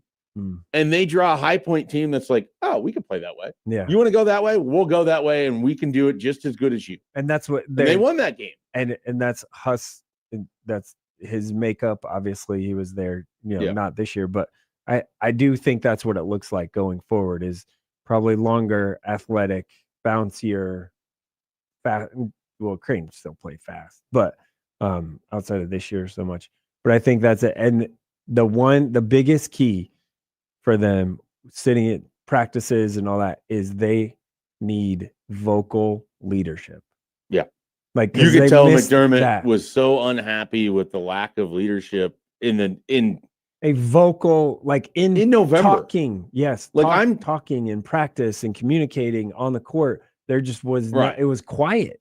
I'm driving in to fill in the afternoon show because Bishop is out in Vegas and Happer's out in Vegas and they're calling those games.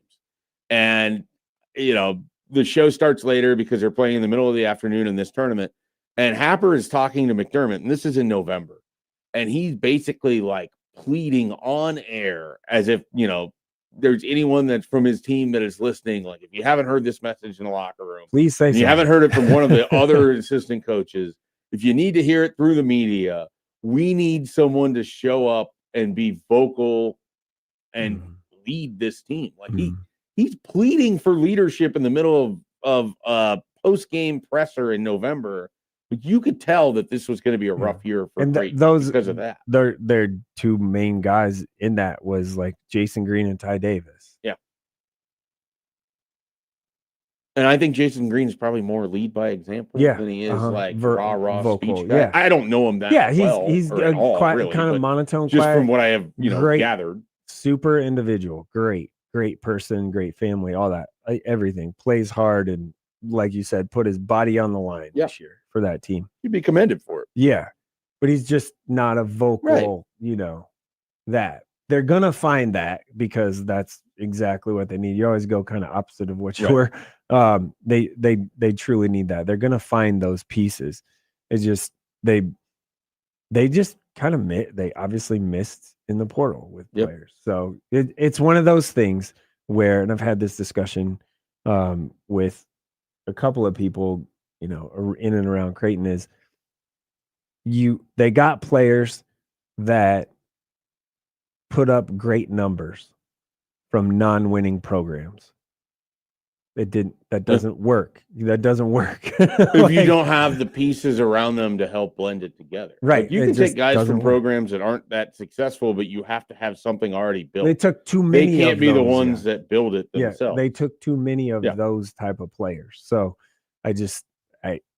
they got to change that, and we'll see what they do. But there's going to be some roster turnover for sure. No doubt about it. And Jackson, they should clearly, and they tried to build it this year around Jackson McAndrew, and then he got hurt.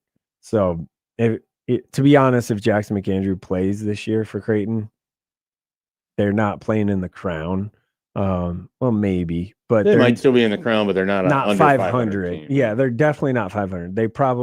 He's probably worth 3 to 4 more wins, and that's 20. And think of how many close losses you have. You just that's throw what I that mean. in offense. In. Yeah, absolutely. All right, let's get the break here. We'll come back. We are going to click on some links, Joey. Joey's got some stories for us. We'll figure out what we want to hear, and we will go from there here on Happer and Schaefer.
Welcome back here as we finish up the 7 o'clock hour on Happer and Schaefer. And Joey's got some headlines for us. Joey, what is going on in the world today? Okay, the first one's out in Jersey. New Jersey Transit manager admits stealing $1.3 million in cell phones to fund vacations. Okay, that's interesting. That's interesting. All right, what's the next one? The second one, I don't know how to pronounce this Alloy. name. Alloy firefighters rescue donkey stuck in canal. All right, Sauter, you get to pick. Do you want to know about the New Jersey Transit? I want to know about the New Jersey mob I transit figured. money. Yeah, Sounds like a I mob- agree. Sounds like a mob thing. You think it's mob thing? I don't All right. know. Joe, you want me to read it? Yeah, go ahead and read it. We're starting with the host reading things now. All right. Well, I got to get through all of the ads here. So, a Little Ferryman pleaded guilty to stealing over $1.3 million worth of Wait, cell you said phones. Little Ferry? And that's the name of the town. Oh, Little Ferryman. I'm reading from Okay. NewJersey.com or NJ.com. Okay. From New Jersey Transit over 4 years, reselling them and using the proceeds to fund vacations around the world. The state's attorney general's office said. PJ Manila, formerly of Hackensack, now living in Little Ferry, pleaded guilty to theft by unlawful taking and failure to pay taxes during a March 24 hearing before the Superior Court Judge James X. Satterley in Bergen County. For years, the defendant stole from NJ Transit in order to fund his lavish lifestyle, said Attorney General Jennifer Davenport in a statement Tuesday. He exploited his position of public trust for his own ends and hurt New Jersey taxpayers in the process. Manila began working for New Jersey Transit on December 2nd, 2019 as a senior director and was later promoted to chief of digital workspace. In that job, he had access to New Jersey Transit's account with a wireless provider to buy electronic devices for use by employees, agency, and using agency funds. He admitted to stealing more than 1,000 devices, costing New Jersey Transit around $1.3 million, according to the Attorney General's office. He used the proceeds for vacations, including trips to Japan and Dubai. Manila contacted another NJ Transit employee to request the removal of a system that restricts content on the work phones. He later sold the devices to 5 separate resale companies, services that pay individuals to ship in phones, generating more than $900,000 in illegal profit. On May 8th, 2025, law enforcement executed search warrants at Manila's apartment, office, and vehicle. Police found approximately 20 cell phones, 11 of which were new and in unopened boxes at his residence.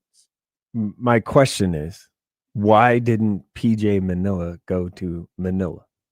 I don't know. He didn't have any interest. That is a good question. He didn't have any interest You in would going to have Manila. thought that You if you're would've. gonna, He didn't How do want you to make think it too PJ obvious. is spelled, by the way? not just P and J. No, it's PEEJAY. Oh wow, that's interesting. PJ Manila. 9 of the phones were wrapped in bubble wrap and packed in a box labeled for shipment to a cell phone buyback company. The majority of the phones seized from Manila's homes were confirmed to have been ordered by him through his employment with NJ Transit. He has to pay $56,000 in state taxes. And under the plea agreement, the Attorney General's office recommended Manila be sentenced to a 5-year prison term and pay $1.38 million in restitution to New NJ Transit. Yeah, He you're will be definitely barred going to from all prison. public employment or holding any government office. He had a good run while it lasted, though. Yeah, probably not worth it though. Probably not in the long run. Probably That's not. a lot of money. Yeah, that is a ton of money. I am just disappointed. Okay, that let's say that Manila you- wasn't one of those places. Where would you go? You've magically come into this money, perhaps illegally. Where are you going to Japan and to Dubai? Probably Dubai.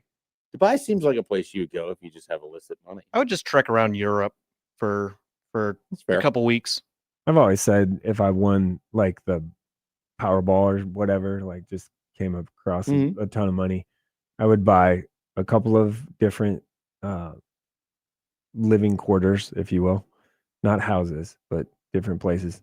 One of them would be on one of those like Caribbean middle of the ocean hut island. Okay, you want a hut? Thing, like You can probably those. get a hut. I want a He place. only has like 1.3 million, so it's not much. That's not that much. It's a lot, but it's not enough to buy yourself a hut. Correct. Yeah. In the Caribbean. Yeah. All right. And then I'd buy a like condo in New York. That's fair. Just And then probably San Diego because the weather is always nice in San Diego. All right. Well, when we return, Mike Sauter, who will not be buying huts and condos, will tell us about the upcoming high school football season and more as we dive into a little high school sports next on Happer and Schaefer.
Welcome back here, 8 o'clock hour, Happer and Schaefer. And who wants to go see the Omaha Supernovas in action? 1620 The Zone has got you covered.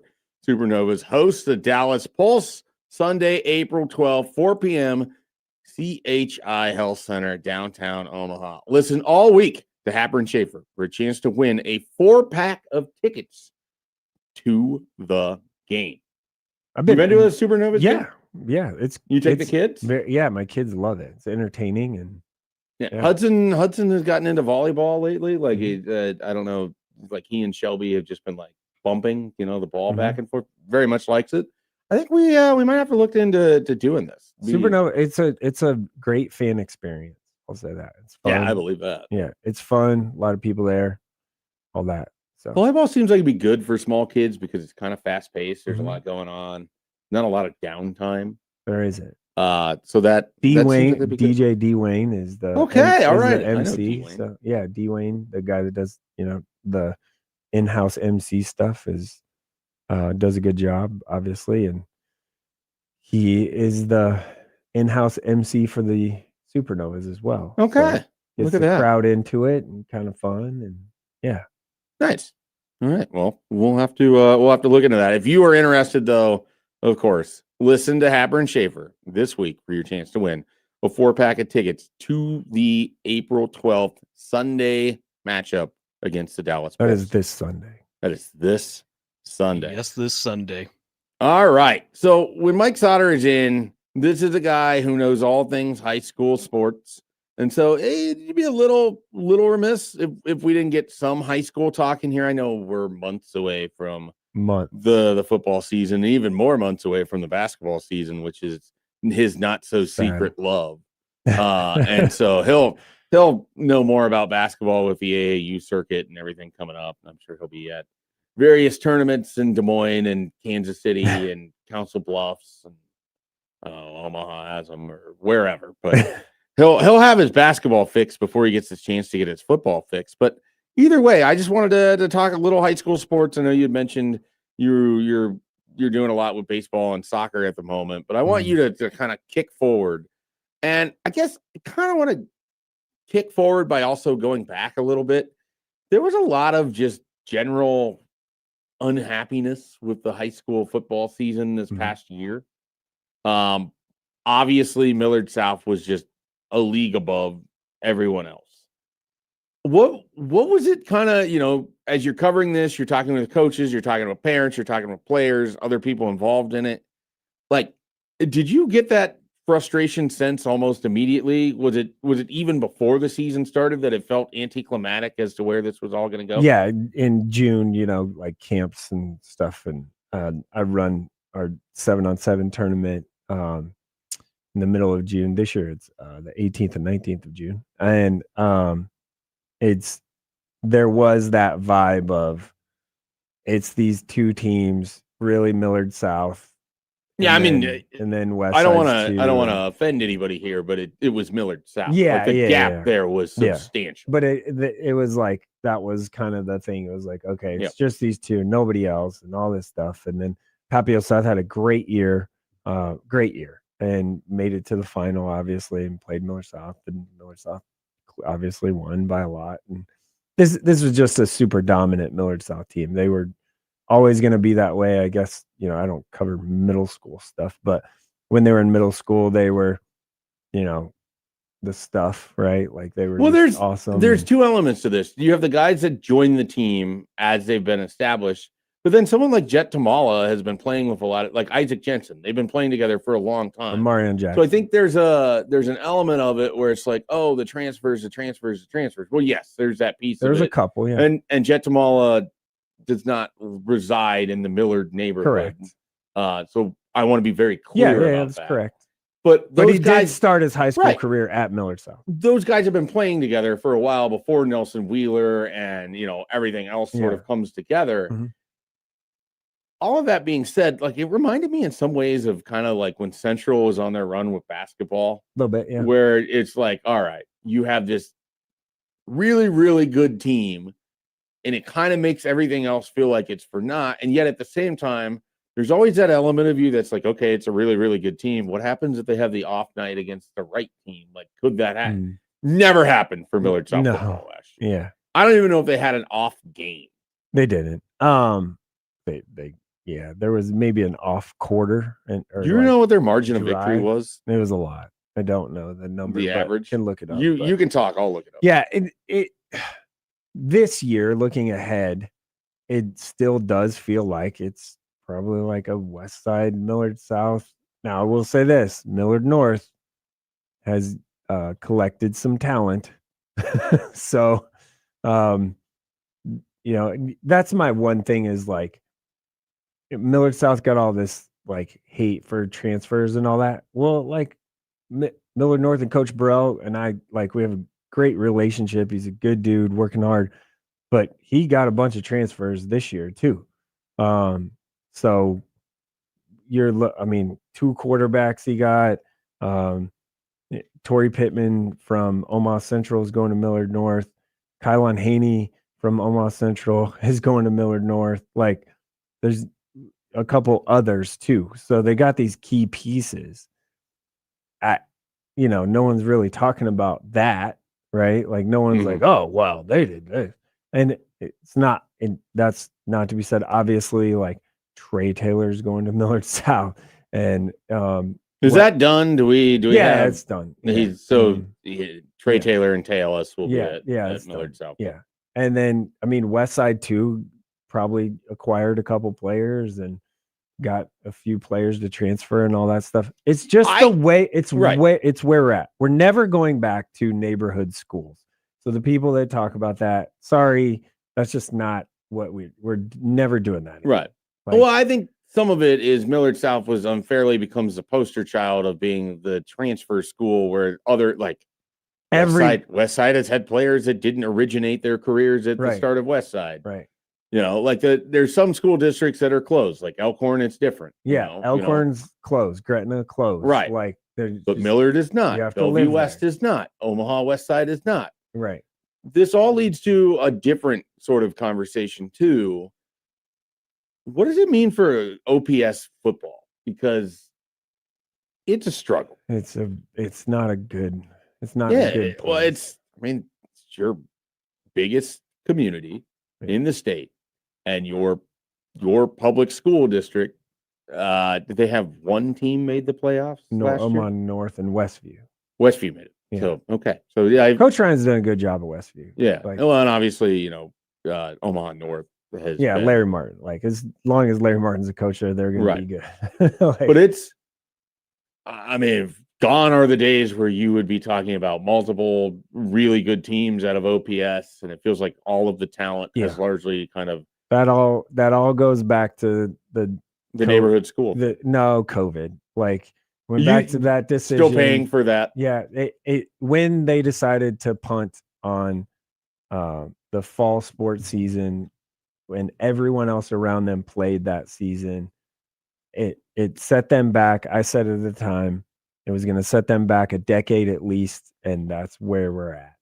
Like, we're not quite to a decade, obviously, yet, but that's where it's at. It just is in a bad spot. They did the scheduling changes kind of things, and they're playing like this Sioux Falls and Metro. Oh, I'm excited about that. Like that. Yeah. That's a neat thing. I'm all for more of that. Do more of that. And they're balance the schedule out a little bit more and all of those things too. So it is what it is. It's going to be what it's going to be. As long as people aren't breaking rules, I don't really care. And that's my way of thinking about it. But you do understand where it's like kind of hard to if you care about Class A football and you just want it to be interesting or competitive, when the Nebraska quarterback commit tweets out that he'll be living in Lincoln and driving to Millard South for school, like, it may not be breaking rules somehow, but it feels a little grimy. Yeah, I get it. It just seems dumb on the surface of everything. Right. Which, again, Trey Taylor can do what he wants, and they can. I'm not opposed to any of this. I'm just talking through it from a perspective of they have to do something with classes. Like they have to figure out a way to organize this to look differently, because what is happening for like 4 schools relative to everyone else in Class A, or close to everyone else in Class A, just creates this to seem stupid to me.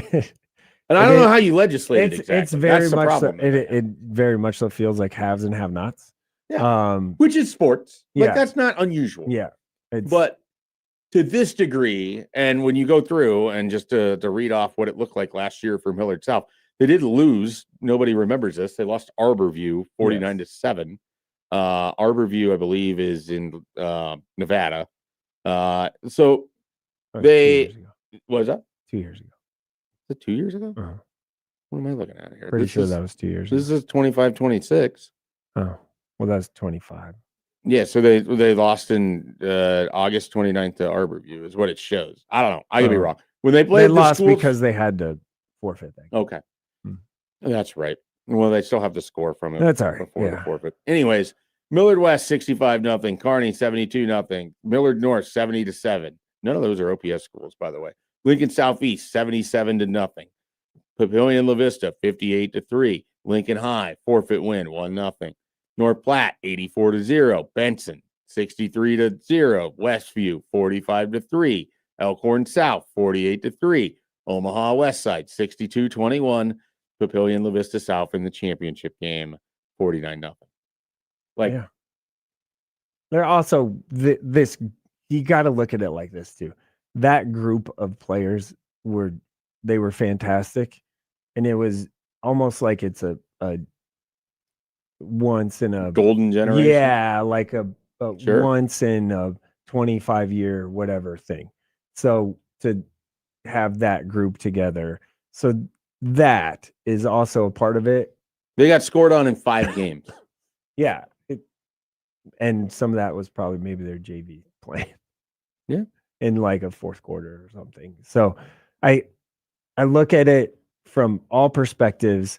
Yes, should something be done? Sure. They're trying. They redid schedules where they kind of didn't say teams were in tiers, but they were clearly tiered, where like this top 16 are kind of all playing each other, right? Outside of maybe one game. So should be a little more balanced and even. Went away with districts in Class A for that reason. And it looks like they're on the right path to making it a little more balanced and even. It also just coincided with the 2-year cycle of scheduling and the serpentine schedule where you had like a Benson and a Lincoln High were the bottom feeder teams that were in their district and they had to play them. Yeah, well, that doesn't matter. I mean, the other teams they played, it didn't matter. They beat Millard West 65-0. Yeah. They beat Kearney 72-0. I will say something on the whole like Trey Taylor, playing for Millard South thing. Like, yes, that's true, but he also like there's another school that was in the mix that was probably well versed in that entire story. Yeah. He ended up at Millard South. That doesn't have to be where he was going to end up. Correct. So I don't want to make Millard South and the other school here. And the other school has a quarterback. Yeah, I think so people can figure out what you're talking about if you don't want to just say it directly. Yeah, it's West Side. It's fine. Okay, there we don't go. Care. But yeah, they have Braylon Warren who's going, right. and he's going to Missouri, and so they didn't really want to do that. So it's the world we live in now. Right. And I want to be very clear. I don't want to make Millard South a villain in this. No. What I want, though, is to determine whether there is any sort of way that they kind of recreate Class A. Like, can you have a super Class A and you take some of the top teams in B? Because B has sort of gotten to the point where you're getting a similar thing. Teams, you have 4 teams that dominate B, right? And you have 2 teams that are running A for the most part. Yeah. Well, we're going to find that out because you're Bennington, who's kind of always at the top of B because he's built a great program and they have a lot but they're going to build more schools and they're all going to tamp it down to be back in B. Yes. That's what Gretna is going to do. Gretna East will go up for a little bit and then they'll go back down to B. Gretna East will be A forever now. That's Elkhorn not what they and think. Elkhorn North, I think, will be A forever going forward. So Granite East is B this year, but Elkhorn North and Bennington are going to be Class A for this 2-year cycle. They'll be just fine. Yeah. Because I that's my whole another thing that people say is like, oh, they should but those Class B teams should go up to A, or they should play, or the bad Class A teams should just They want a relegation drop system? down, just drop down to B. They want a relegation system. Well, let me tell you something. The top of Class B, if you're playing like Bennington, Elkhorn North, Scott, Norris, Waverly, you're gonna get killed worse than playing the bottom of A. Yeah. So that's what they've done. Well, I watched this play out with Columbus. Columbus would bounce between B and A, and Columbus has made the playoffs, under Craig Williams a few times now. Great coach, by the way. He would be the first one to tell you that when they went to B, it's not like it was a vacation. No. You're going to play McCook when McCook is good, and you're getting Waverly, and you're getting these So if anyone understands that B still plays really good football, it's not like if you just take some of these teams that haven't won in A and you put them in B, they're going to revitalize their. No, that's not how it should If you only have 18 people that go out for football, whether you're A or B, you're going to struggle. Also, the thing on people should just go to the school in their neighborhood that they live in and their homeschool and all that stuff. It is a state law that you have to have open enrollment, a state law. So until your state legislators want to tackle that and take that on, which I don't think they really care that much to do, the NSAA, if you will, can't do anything about it. Right. They just have to try and regulate it the best they can. Right. And that's what they've done. And so going to your home school, you live in that neighborhood, it is a state law that they have to allow it. Well, if possible, can still close if they choose. Yes, if possible, because school size and enrollment numbers and size and stuff like that. So if you're closed, like Elkhorn, closed district, Gretna, closed district, unless you live in that. Pretty sure Bennington's closed. Yeah, because they're worked for years to try and build a second school, which is coming in 2 years. So that's a mute point. It's kind of a non-starter. That's never going to happen unless the state law changes, which again, pretty sure people that are in the unicameral don't really want to tackle that or care about. Well, they might care. There's about a million other things that they care about. That's what I mean. It's a very low priority. Yeah. So, yeah. No doubt about Going to your home school is nada. So, all right, let's put you on the let's look ahead a little bit. I want some bold predictions from you. And we largely talked football here. We can dive into the basketball piece if you want, which I mean, coming off of a year in which I thought, just talking with you and Jacob Padilla, really had no idea what was going to happen with basketball. That was fun. That's part of why I think the football piece annoys people so much, is that you want some unpredictability in sports. And when you don't have that for large stretches, it's kind of like, well, this isn't all that entertaining. High school basketball, Class A basketball, any of those 8 teams could have won the state title. Yeah, that's what made it really fun. Is and talking to Jacob throughout January and February leading into that, he's basically like, I couldn't tell you right now who the best team is, because on any given week it's somebody else. They all kind of beat each other too. Mm-hmm. Well, and I forget who the one was. They nearly lost right off the bat. In the 1-8 game. Mm-hmm. So there was Lincoln High, right? Yeah. Lincoln High put the fear in them and nearly stole that. Then Lincoln Southwest ends up winning. I had people tell me the Southwest West Side game was tremendous. It was great. The semifinal. And so we haven't spent a lot of time on basketball, but they're coming off of what feels like a really strong year. So these are the predictions I want from you. Who do you think that you know of? It could be someone here in the metro, where maybe it's outstate. I don't know.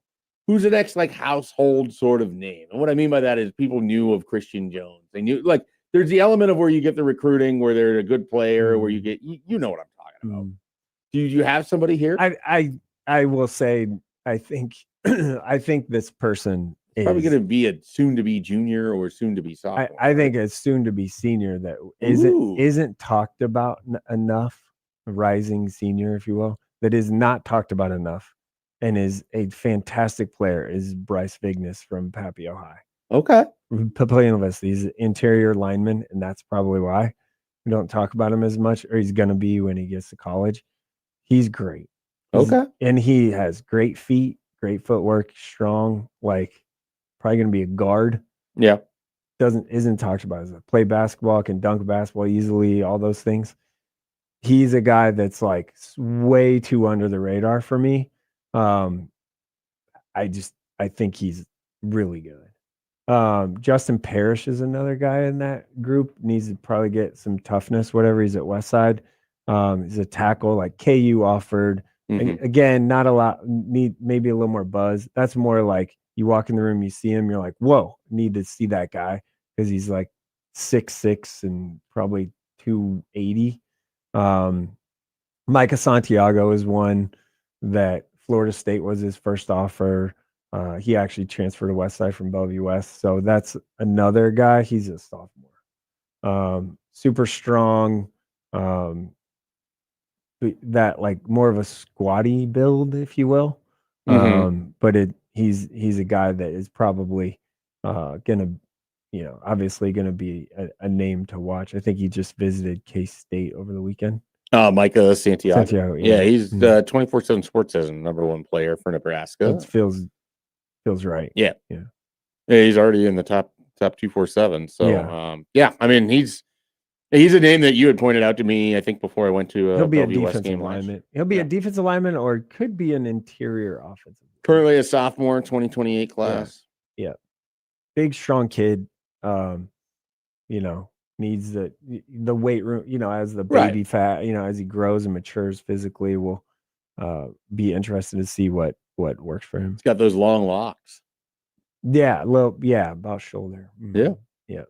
Okay, so there's a few names for people to have on the Mhm. radar as they think about some high school football. We'll get another guy here on Happer and Schaefer as we return, and Tim Verghese, who's always thinking about high school football and Nebraska recruiting. We'll see what the latest with Tim is and what's going on with Nebraska football's recruiting efforts, where things are at. I know it's a little bit of a slow period for once, so maybe a chance for Nebraska to kind of reset the board, reset the deck, figure out what they're going to focus on going forward. So we'll check in with Tim on that as we return here on Happer and Schaefer.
Welcome back in on Happer and Schaefer here. We have on the Prairie Flower Casino Zone hotline our Monday regular at 8:30, our guy, Tim Verghese. Tim, how was your Easter weekend?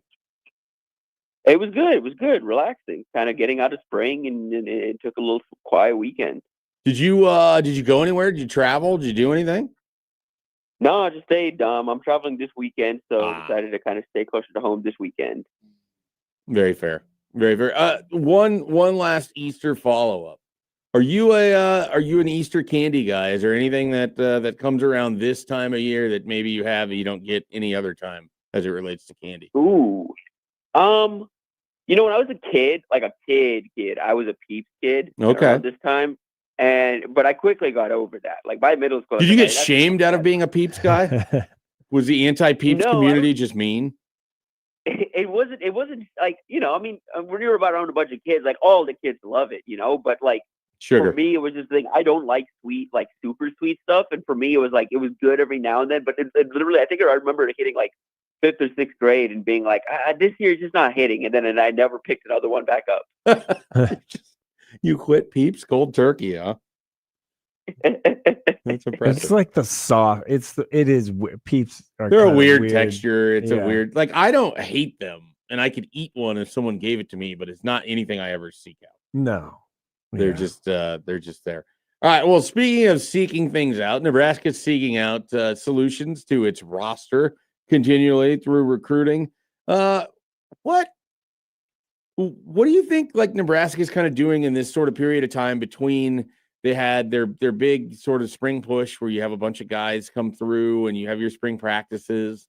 And then now you're in a little bit more of a quiet period where you can start to have official visits and you can still have people come to campus.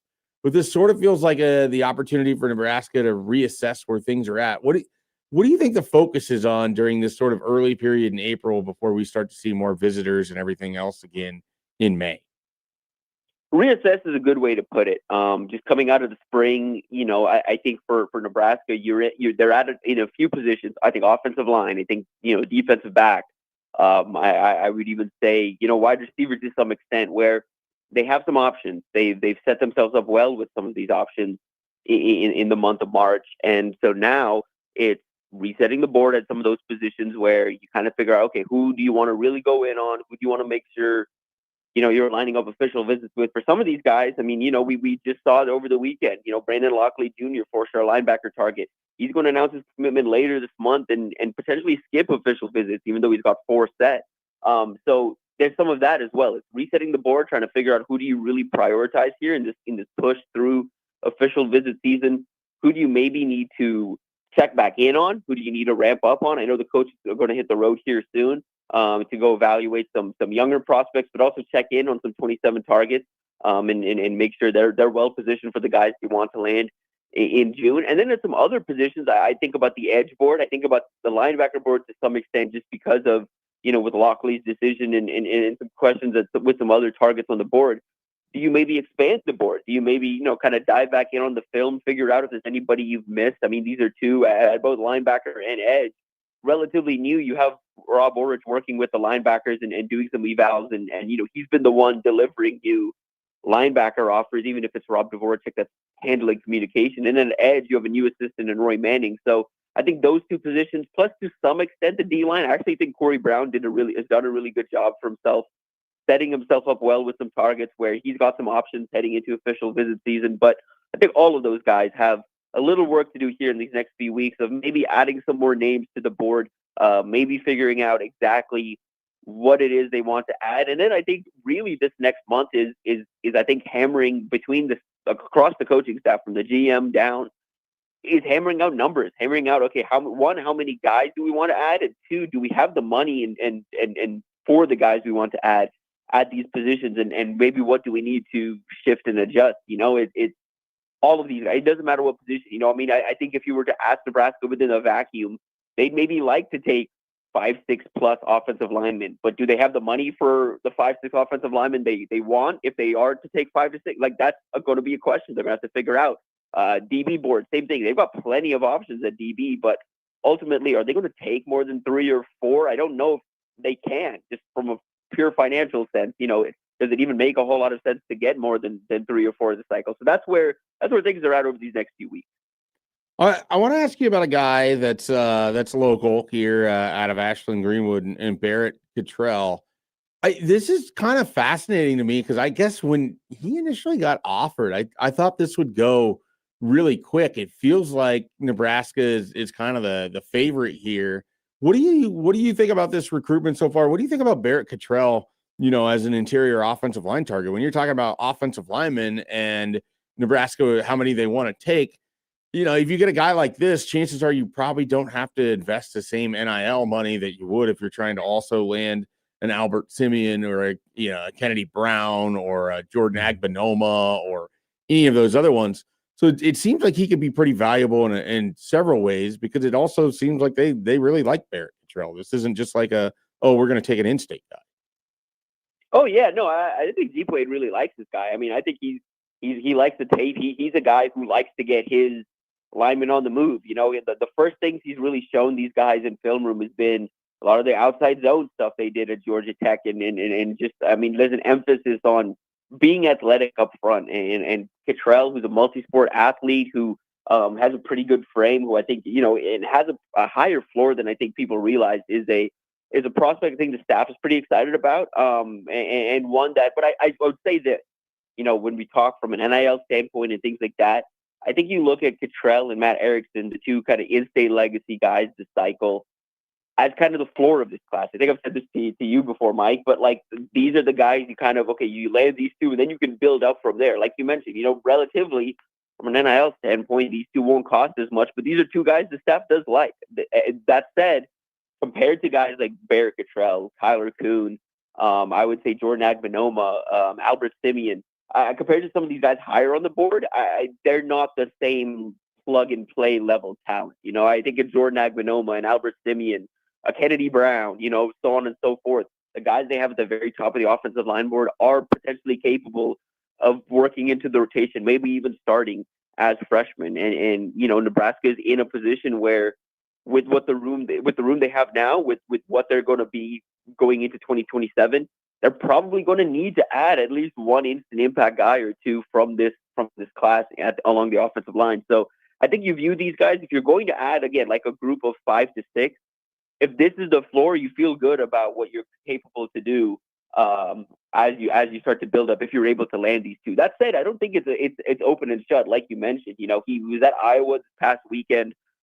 He's going to Ohio State this week. They've been a program that's been monitoring. I'm curious to see how that visit goes and what happens from there. He doesn't have an Ohio State offer on the table currently, but curious to see what happens there. And then he's mentioned, if he's feeling good about a program, potentially a decision later this month. If not, he is now starting to entertain the ideas of 1 to 2, or I mean, not 1 to 2, but 2 to 3 maybe official visits.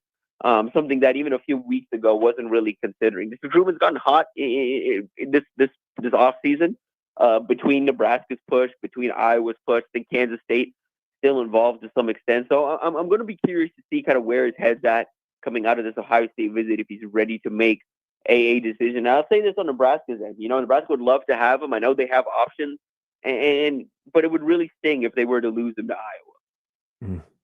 Yeah, because he's like 10 minutes away from their campus. It always stings when you lose to Iowa. We'll just be honest.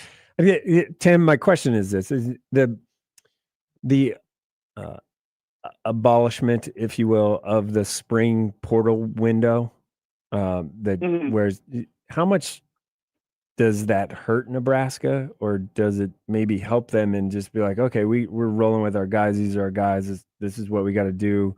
But, coming off a spring ball, you're probably like, okay, well, we maybe could get better here, and it'd be nice to get someone else in that quickly.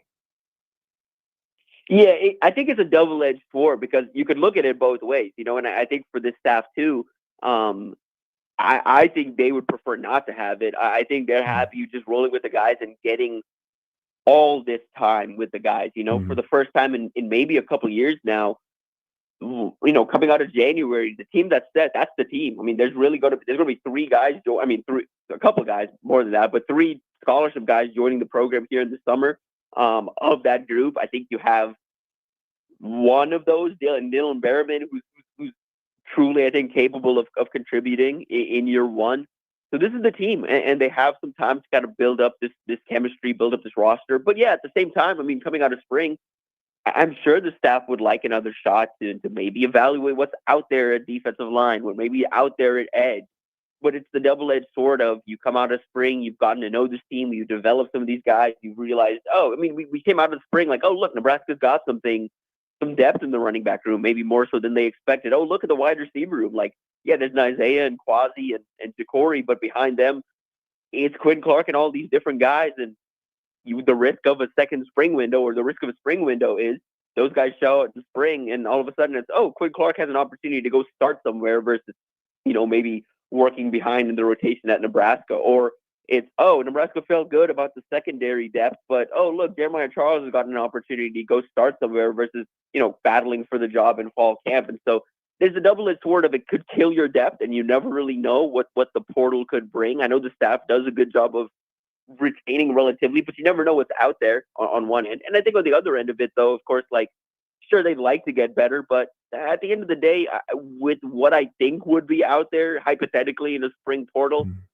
I don't know if Nebraska is getting significantly better in areas where I think they're coming out of spring, where you have a bit of a question mark: defensive line, edge rusher, those kind of positions. I don't know if there's anything there where you can get marginally better. If there's one position where I think they would have had an opportunity in the spring window to get better, it would have been running back. And coming out of the spring, I don't know if they're necessarily positioned to make a move there. I don't know if anything they saw in the spring changes their mentality on investing at running back in the portal compared to where they were at in January. They chose not to invest in January in the portal. I don't think that mentality is changing coming out of spring. Finishing up here with Tim Verghese of Inside Nebraska. Tim, you got a piece up on Inside Nebraska of 5 guys that have yet to set their official visit with Nebraska. I want you to pick one out of those 5. Who do you think the most important one for Nebraska to get an official visit? And obviously in this situation, they're not the favorite for any of these 5, but if you could just get one of these guys to campus for an official visit, who's the most valuable in your mind? Yeah, I think just in terms of what it would mean for my feelings about this class, I think the general consensus feelings about this class and again, what it would mean for the position, I think it's Prince Goldsby, 4-star edge rusher out of Blue Springs South, had a very productive junior season, 90 tackles, 20 tackles for loss, over 13 sacks in 10 games, was almost single-handed responsible for a pretty incredible season from Blue Springs South, overexceeded expectations, and he was the key reason, his disruptiveness. I mean, and I don't think the stats tell the full story. You watch his games; he was disruptive every drive. He's a guy who's in the backfield. He's wreaking havoc. And right now, the edge board's it's probably the biggest question mark for me. I think it's the board where they have the least depth at right now. I also think it's the board where I'm least certain where they have options. I think the receiver board at this point, even if something were to happen with 2 of the guys they have committed, they have multiple backup options. I think the same as the DB board, the O-line board, even the D-line board. But it's not the case at edge right now. And Goldsby's a guy who's a top 10 edge in the country, top 80 prospect regardless of position. And not plug and play necessarily, but he's got some national pass rush talent and a guy who can contribute pretty early on. I think my feelings about the edge board and I think my feelings about just Nebraska's ability to recruit that position in general would be greatly alleviated if they were to secure a commitment from Goldsby. All right. That is Tim Verghese, Inside Nebraska. Great stuff as always, Tim. Enjoy your week. You got a prediction, Michigan, UConn tonight? Ooh, I'm leaning Michigan, but I lean on you guys to break that down. Well, we're, I think, in a disagreement here, so we'll see. So we'll be talking about that game in the 9 o'clock hour. Tim, thank you so much. We'll catch you next week. Thanks, Mike and Mike. Yeah. All right. That was Tim Verghese, Inside Nebraska. We will be back to finish up the 8 o'clock hour next.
Welcome back here to Happer and Schaefer as we finish up the 8 o'clock hour. And of course, we'll have Michael Bruntz in the 9 o'clock hour as well. But you know what else we have?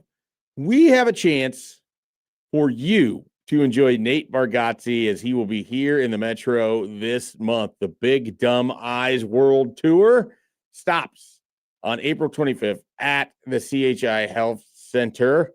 Listen all week to Unsportsmanlike Conduct, our friends Josh and John, for a chance to win your way into the show. I don't know if you'll get to be a part of the show. You're probably not going to get to be the opener, but you get to watch it, and that seems like a good thing. Just being there. Yeah, just being there. Seems fun. It seems like a good time. Nate Bargatze, a funny man. Double your chances.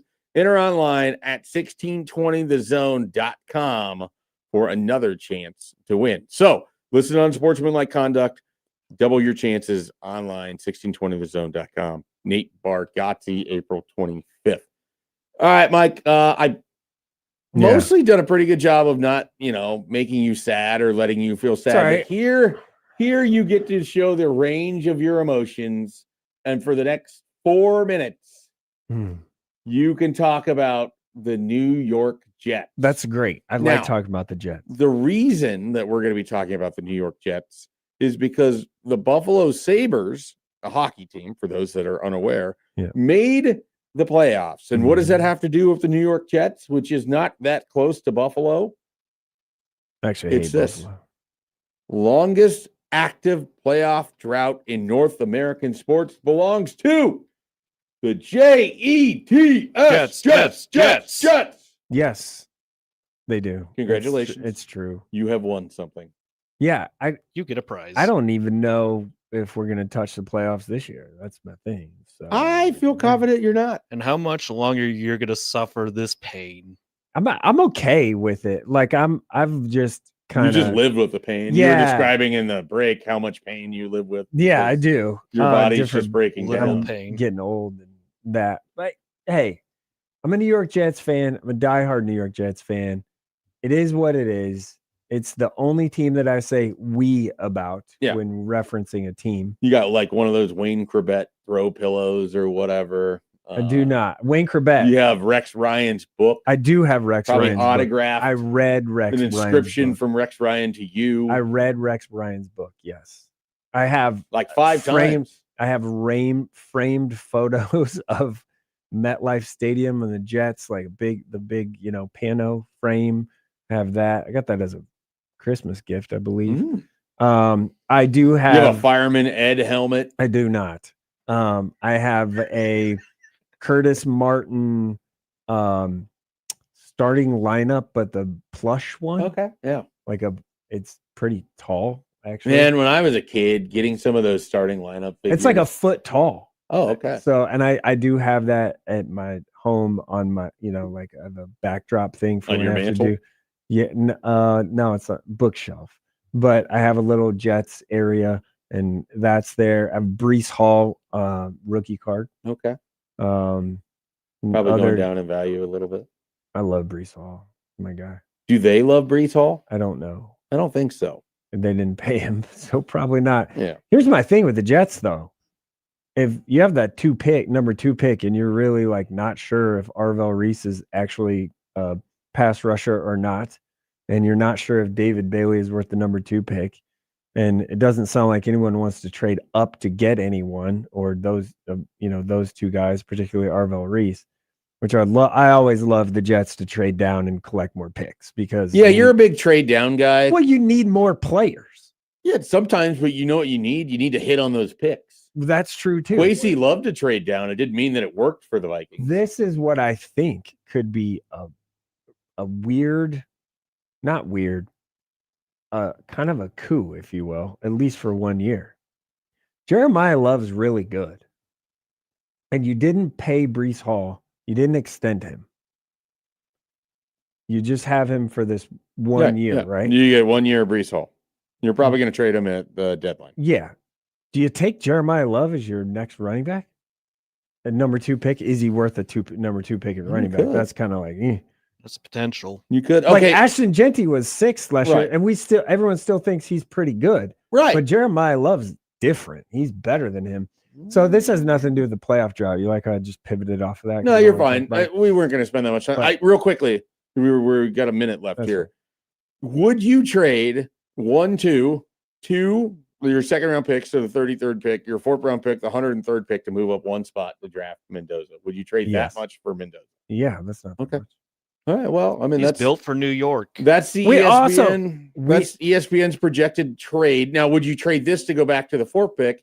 You would get the 4th pick, a 3rd round pick, and a conditional 4th round pick to move 2 spots. Is that enough? Back, yeah. In this draft, probably, yeah. I think you just say yes to anything. No, in that you would for sure. Like, I think you're just kind of like you're in the middle there. Like, you could still get a good pass rusher or some, an offensive line, whatever you want, or the receiver, Cardinal Tate. Thank you, please. All right. Yeah. So. Yeah. Well, okay. Well, we'll see if we can work some more Jets conversation in the end. The draft this year is kind of light. It feels light. It feels like, it's not light. Michigan, UConn. We're going to talk about it when we come back in the 9 o'clock hour.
We are back one final time here on Happer and Schaefer. Mike Schaefer here. Mike Stoddard filling in for Connor Happer today. Happer back tomorrow. Joey keeping things locked down as our producer.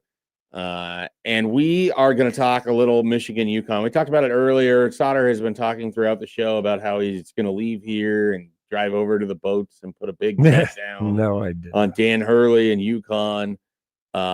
He, I think, even mentioned maybe an alternate line where UConn wins by 24. It's wild over here. I don't know what's going on. I mean, anything could happen in this game. I- It's either UConn with their history being Right. in the championship game in two times from 3 years ago, winning both of them, and then Michigan's trying to break that Big Ten championship curse. They were in the championship game twice in this century, Yeah. so they've had opportunities. But this is a different coach they got. They lose to Louisville They- one of the times. They lost to Louisville in 2013. That was the Kevin Ware Yep. season. And then the other one was the Villanova game. Yep. That was Villanova's second championship under Jay Wright. Yeah. No, I mean, Michigan finds themselves here in this spot yet again. But this is, Joey, you could speak to this, but, and Stoddard could too. I think this is the best team UConn has played in their national championship runs in That's a fair. while. Yeah. Yes. I I think mean, that's fair. they have the title over Butler. I mean, this is a significantly better team than Yeah. Butler is. They have like Purdue was good when they beat Purdue a couple years ago, like Zach Edey and all of that. And that was going to be, you'd hoped it would be an entertaining game. It didn't really end up being an entertaining game. Michigan's better than that version of Purdue, I think, as well. Yeah. You also That's had fair. San Diego State from their first championship. That was a Mhm. weird year. That was like one of the last years where you're not seeing any number one seeds. And then 2014, back in the Kevin Ollie era, Yeah. it was I think UConn was the 7th seed and Kentucky was an 8 seed when they beat them. Yeah. And that was a weird season. that was a very strange. I think Wichita State was the 1 seed in that Yep. tournament. No, then and they were Kentucky beat them. undefeated, and then Yeah. Kentucky Marshall. took them out. And Greg so- Marshall. Right. And so That was this is- that was a 1-8 game. Yeah. Yeah, Okay, it was I the remember 1/8 round of 32. that. Mhm. This would be the most impressive, and it was a Kentucky one late. They had those Mhm. twins. I can't Yeah. think of their name off the top of my head. Right? Like those. Yeah. You know what I'm talking Mhm. about? Yes. I Guards. think they were both Yes. one and dones, and then neither Yes, did they were anything in the guards. NBA. Yes. So this is the best, I think. Purdue's the next closest, but this is the best version of a team that UConn will have played for a national title this century. And Michigan, I think they played I think Arizona's better than UConn, but that doesn't mean that they're just going to come out and play the same game. I think one of the things that's always fascinating in the Final Four is that you go from playing in the basketball arenas to inside the football stadium. It did not bother Michigan in the slightest. They shot really well Mhm. on Saturday night against Arizona. You knew Arizona wasn't built to be a 3-point shooting team, so they couldn't fall behind the way that they did. And then when they did, Michigan was able to just run that thing out. The thing with Michigan, Arizona that just jumped off. Arizona's a big team. Like they're big, like physically, tall, long, all that. And Michigan looked like they were dwarfing them. Michigan's just long. They're Like, big. just They're long huge. across They're the big. board. Yeah. And then, Mara seems like a cheat code now. Well, because he cheats a little bit.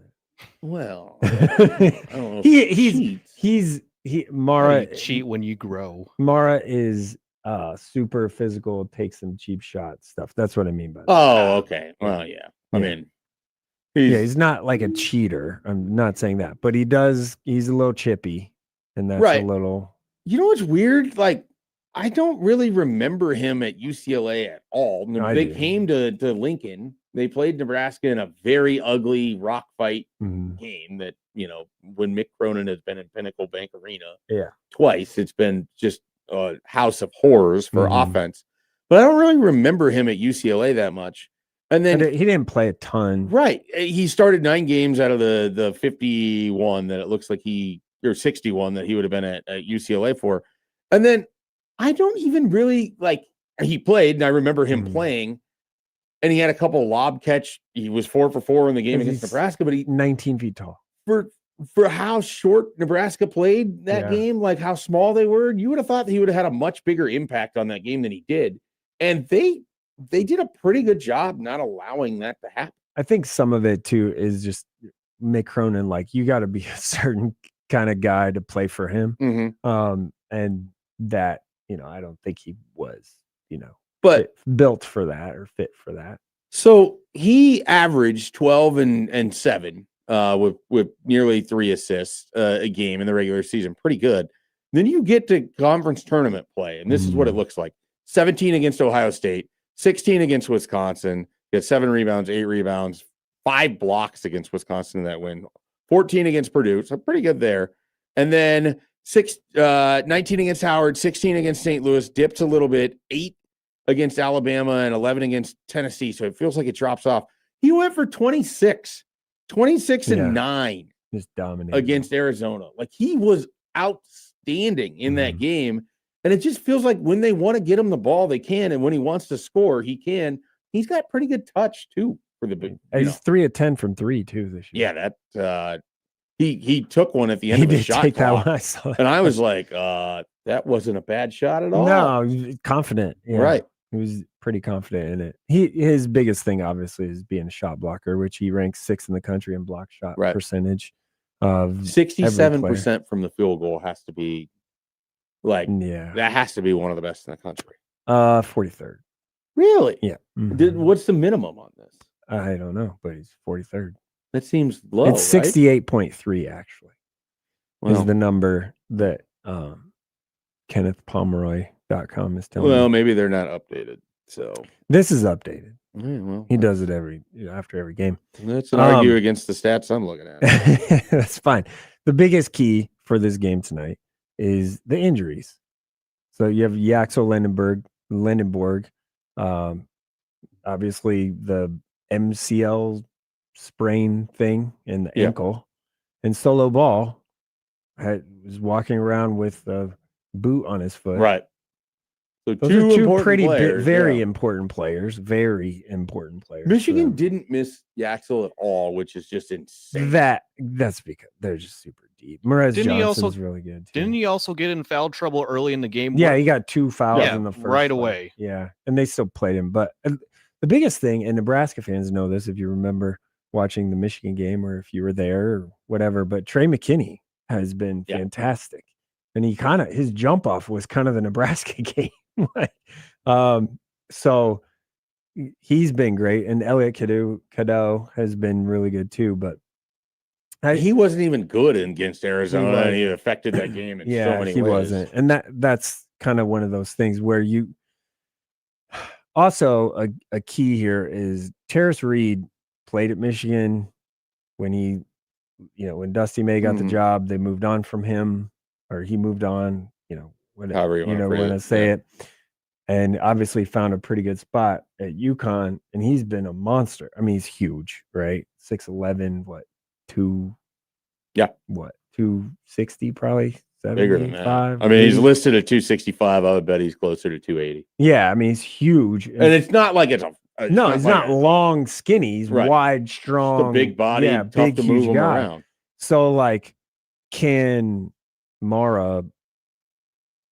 That's a different kind of physicality there. But he had that with Arizona. They're big too. They were trying to move him off of spots, and he was still making his shots. I think the wide hip part is a little different for me, though. So I mean, a little tougher. Michigan's length is extremely good. They're really good. I mean, even Roddy Gale, who's a college basketball name, feel like he's been playing for decades. He's coming off the bench and contributing and doing well. They just have a lot of depth. I think more depth than UConn. Yeah. Here's my thing though. And this is why I'm just still don't count out UConn. UConn is 6-0 in championship games. Michigan is 1-6 historically in championship games. I know it doesn't matter because Alex Caravan, I guess, is But look at the run Michigan has to overcome to get to this point. They faced a really good UCLA team in the round of 32. They also faced Michigan State, where UConn, you mean? I was talking about UConn, and then they had to overcome a 19-point deficit against the number 1 overall seed Duke Blue Devils, and then they had to battle it out against a very scrubby. They've earned their way here. There's no question. They had a much more impressive run to this point than what we saw in Michigan. Michigan had their only one impressive victory against Arizona where they just flat out dominated, considering the circumstances Sauter mentioned. You look at, okay, there's effective field goal percentage, all the data analytics stuff. I mean, Michigan's defense is number 1 in the country in effective field goal percentage. That's incredible. Yeah. So, like, how is UConn going to score? But also, UConn's offense is a little bit different. Like, they use Carabin in different ways. Mullins can get shots. They do quick slip screen stuff at times. And my question, though, is like, I do think this could be a pretty low scoring game, which normally in a national championship, you're a little tight anyway, and the arena's different and all that stuff. So, like, do I think anyone gets to the 80s? No. But do I don't know if it's also like a 71-62 UConn beating Illinois. Illinois only scoring 62 against UConn is like, whoa. Like that's really Illinois kind of reinvented what they were in the tournament, though. I mean, after they played that first game, every other game they played, they weren't like the offensive efficient machine they were. I mean, Houston, they out physicaled Houston, out muscled Houston, and then even the Iowa game, like weirdly, Illinois played like 3 defensive struggles in a row, and they finally snapped against UConn. It's not what they're really used to. So everything, all the numbers, all the data says Michigan is going to win, right? But every single thing. But also, Dan Hurley's been there and done that. Yeah. There is something about UConn. They are, one, physically tough, and they are really tough-minded. They're mentally resilient. Yeah, mentally tough as it gets. Michigan, I don't know if they've gone through that. No.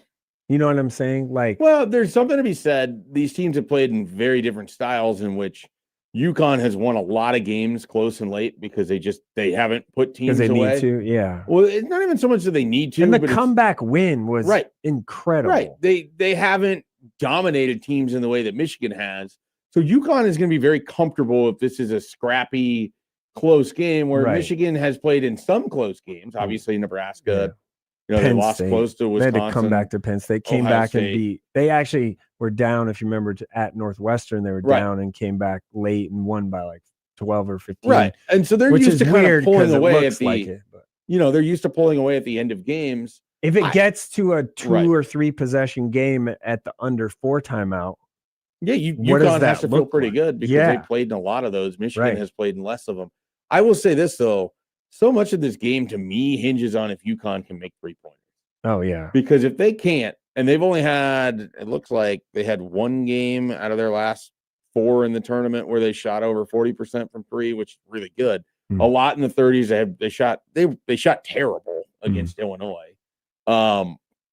If Michigan's defense plays to the level that it can and just makes it really tough for UConn to score, I think even if it's a sort of a tight game, UConn has to be able to make threes to stay in it. I think Michigan can find so many more ways to score. And UConn is only 34.6% from 3 on the season. They're not great on the season, and Michigan is 37.1, which is fantastic for a team.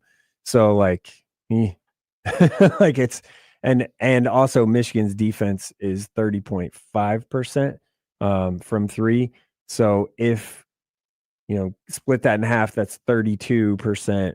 That's not enough for UConn to win the game. They need to be closer to that 35% mark from 3. So, because getting the ball inside is going to be tough, and you can't get in an up and down game with Michigan either. It doesn't. Well, I don't watch enough UConn to say this definitively, but what I have watched, they don't look like a team that's running. They don't do that as much anyway. So they have a very smart half-court offense that sets things up, but Michigan has a very good half-court defense. Transition baskets and Michigan loves to leak guys out. Like they love the outlet pass. They love for someone to forget about Mara, who streaks off, and they have their big guards or forward grab the rebound, chuck it down the court, and he gets a cherry-picking basket out. Terrace Reed's going to have a monster game. One, you got to take the mental out of it, like, oh, Michigan, these are the people that, where I played before and all that stuff. If he can really be just focused on what You think needs he'll to care do, that much? Because it's been a couple years, probably right? not, but maybe. Yeah. There was some. I did watch a little bit of the Fab Five alt cast thing. It was crazy because Chris Webber was just like looking up at the board, video board, because he probably couldn't see that far, and everyone, and like Ray Jackson, was that his name, right? Was just talking the whole time, and Jalen Rose was trying to actually have basketball conversation. It was really awkward. I was gonna say that's a lot of people. But after the game, the Fab Five walked by Hurley. It was Ray Jackson, you're right. Ray Jackson, yeah. But the Fab Five walked by Hurley, and there was like a little dap up like hug in the middle of the interview with Matt Norlander, I think, was doing it. And they said something about like, I told you about my guy, whatever, to Juwan Howard. Because Juwan Howard was the one that recruited him. So like, there's probably a little something there with Michigan and Terrace Reed. Could be. Juwan Howard I don't think I'd seen him since he had been fired, and then obviously appeared in the Fab Five thing. It's sort of a weird deal where you get let go from that school, but then you're also still like legend, and they clearly wants to win, and school to win, and they care about the school and all those things. So. And now he doesn't have to threaten to kill people anymore, or punch coaches, and just didn't work out as a coach. Even though people think that he should be like North Carolina's next coach or something. People think Juwan Howard. Who are these people? Never mind. Juwan Howard shouldn't coach again. It's in the deepest depths of things.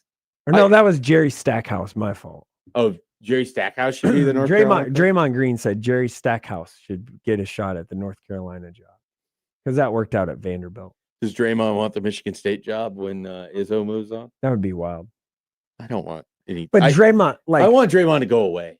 Me too. No more Draymond. As a Houston Rockets fan, I had to watch that game. He's as a content consumer, I want no more Draymond. He's a great passer of the basketball, though. Yeah, he's a great basketball player. He's also, a jerk and all these other things, and just not a lot of fun. That's very true. Two things can be true, and that's one of them. Yeah, well, certainly. So who are you taking? Michigan? I'm taking Michigan. I'll take Michigan. I'll take Michigan to cover. 6.5. I'm gonna. I'll say they win by 10. I'll take Michigan by 10. Ooh, I don't know. You want to do a lunch bet on it? I think Michigan can win. I think UConn somehow can cover.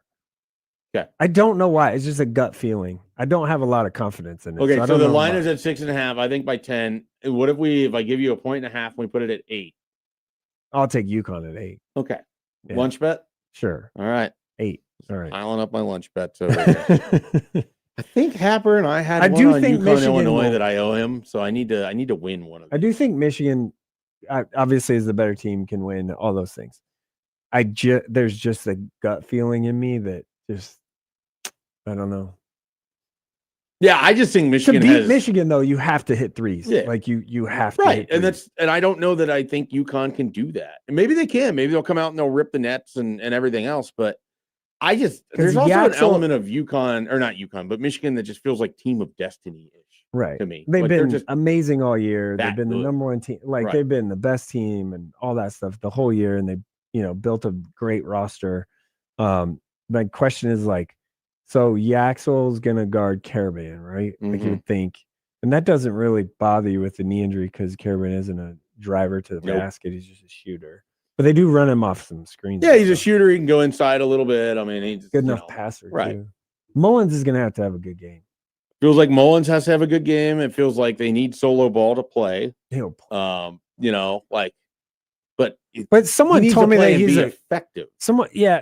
This is crazy. I saw something yesterday about solo ball walking around in the boot, and they're like, "Oh, it's one of their better 3-point shooters." No, he's not. Like he's a under 30% 3-point shooter. He's not one of the best 3-point shooters on UConn. He's actually, frankly, you don't want him to shoot the 3, but he's a good defender.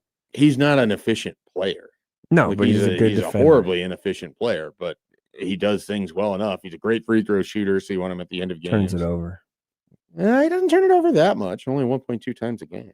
Oh, his turnover rate is 11.7. Yeah. Well, that's fair. Turnover percentage.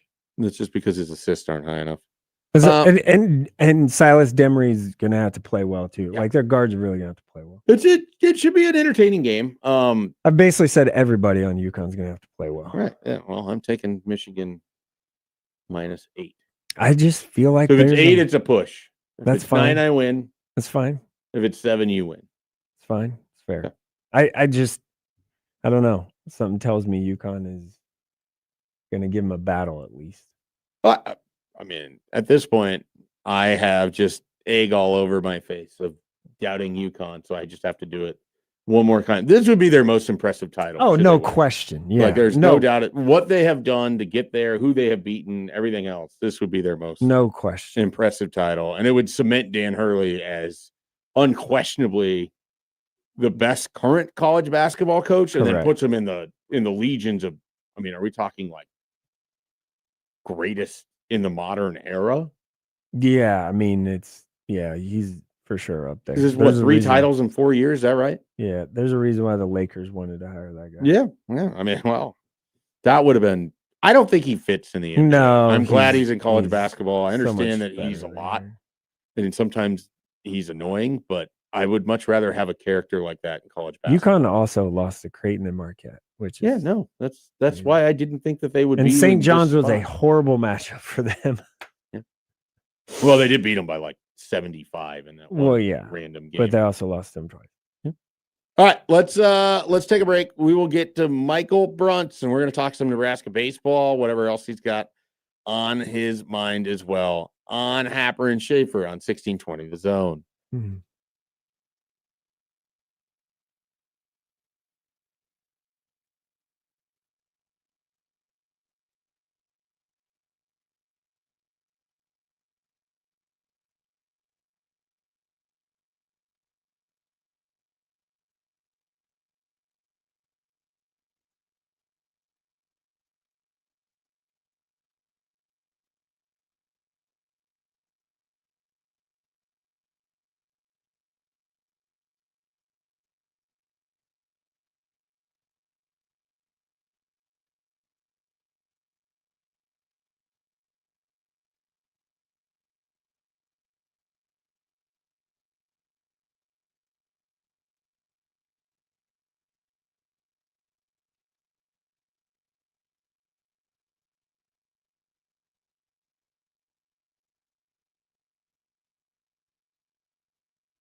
Broncos country, let's ride.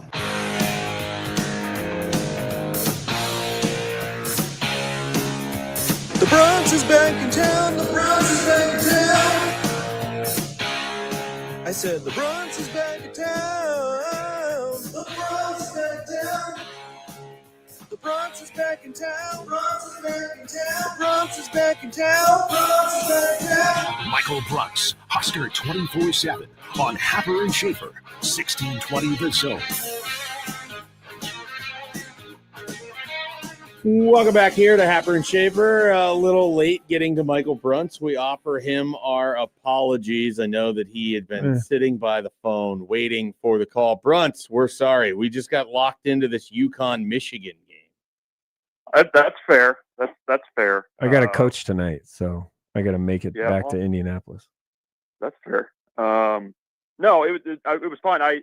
You know the history of my phone, Mike. I do. And I was concerned that perhaps I had it wasn't going through, which is a very strong. Well, I know that, but I also know that sometimes, like having been a guest on a version of this show and others, sometimes the phone lines in the studio don't work. So I could understand why you'd have some concern there. But no, it wasn't you. It was us. We were going long and breaking things down. I did Michigan, my job. UConn. What? Yeah, Joey always does his job.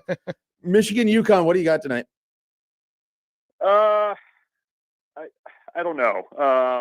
I'll be curious to see if Michigan. I expect UConn to win. Whoa! Wow! But is it because UConn always wins in these title game situations? Yeah, I mean, there's no real analysis behind that. I'm just kind of going off of gut feel there. But I do think Michigan can maybe cause some issues in the paint.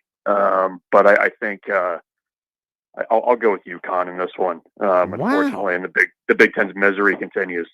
Yeah, it's funny because I don't think people in the Big Ten care about it as much as people outside of the Big Ten like to point it out. Maybe I'm wrong on that. I don't. Well, at least let me rephrase it. Nebraska people don't care about that in the way that maybe other people do.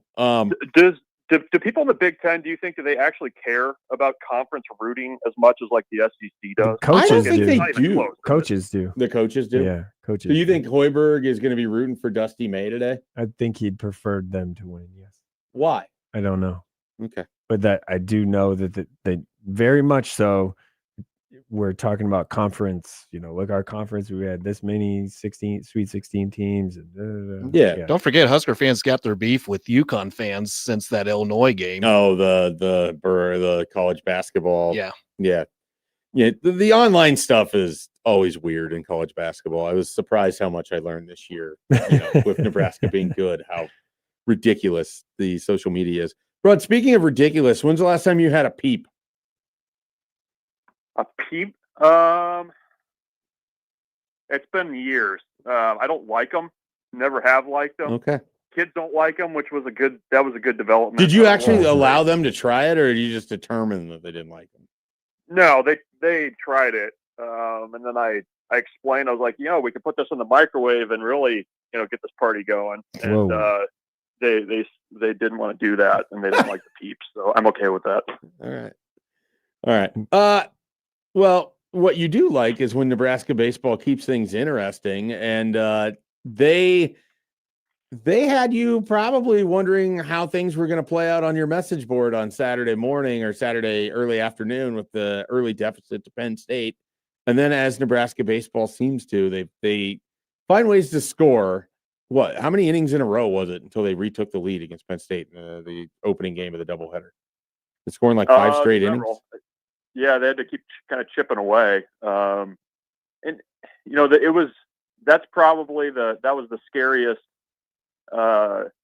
series left on Nebraska's schedule, just because you're playing a team and with I think they were like 231. They could just hurt your RPI so badly. Yeah, it just would blow a hole in it. And that series is going to knock your RPI anyways the second you throw the first pitch, because where Nebraska is and where Penn State is. So it was like the ultimate weekend of just like get in, win the game, get out. Don't look too much at how it happened. Penn State, it's interesting. I think they were kind of a little bit of a dark horse in the league to start the season. Yeah, there Obviously, was it some hasn't Penn played State out that way. buzz.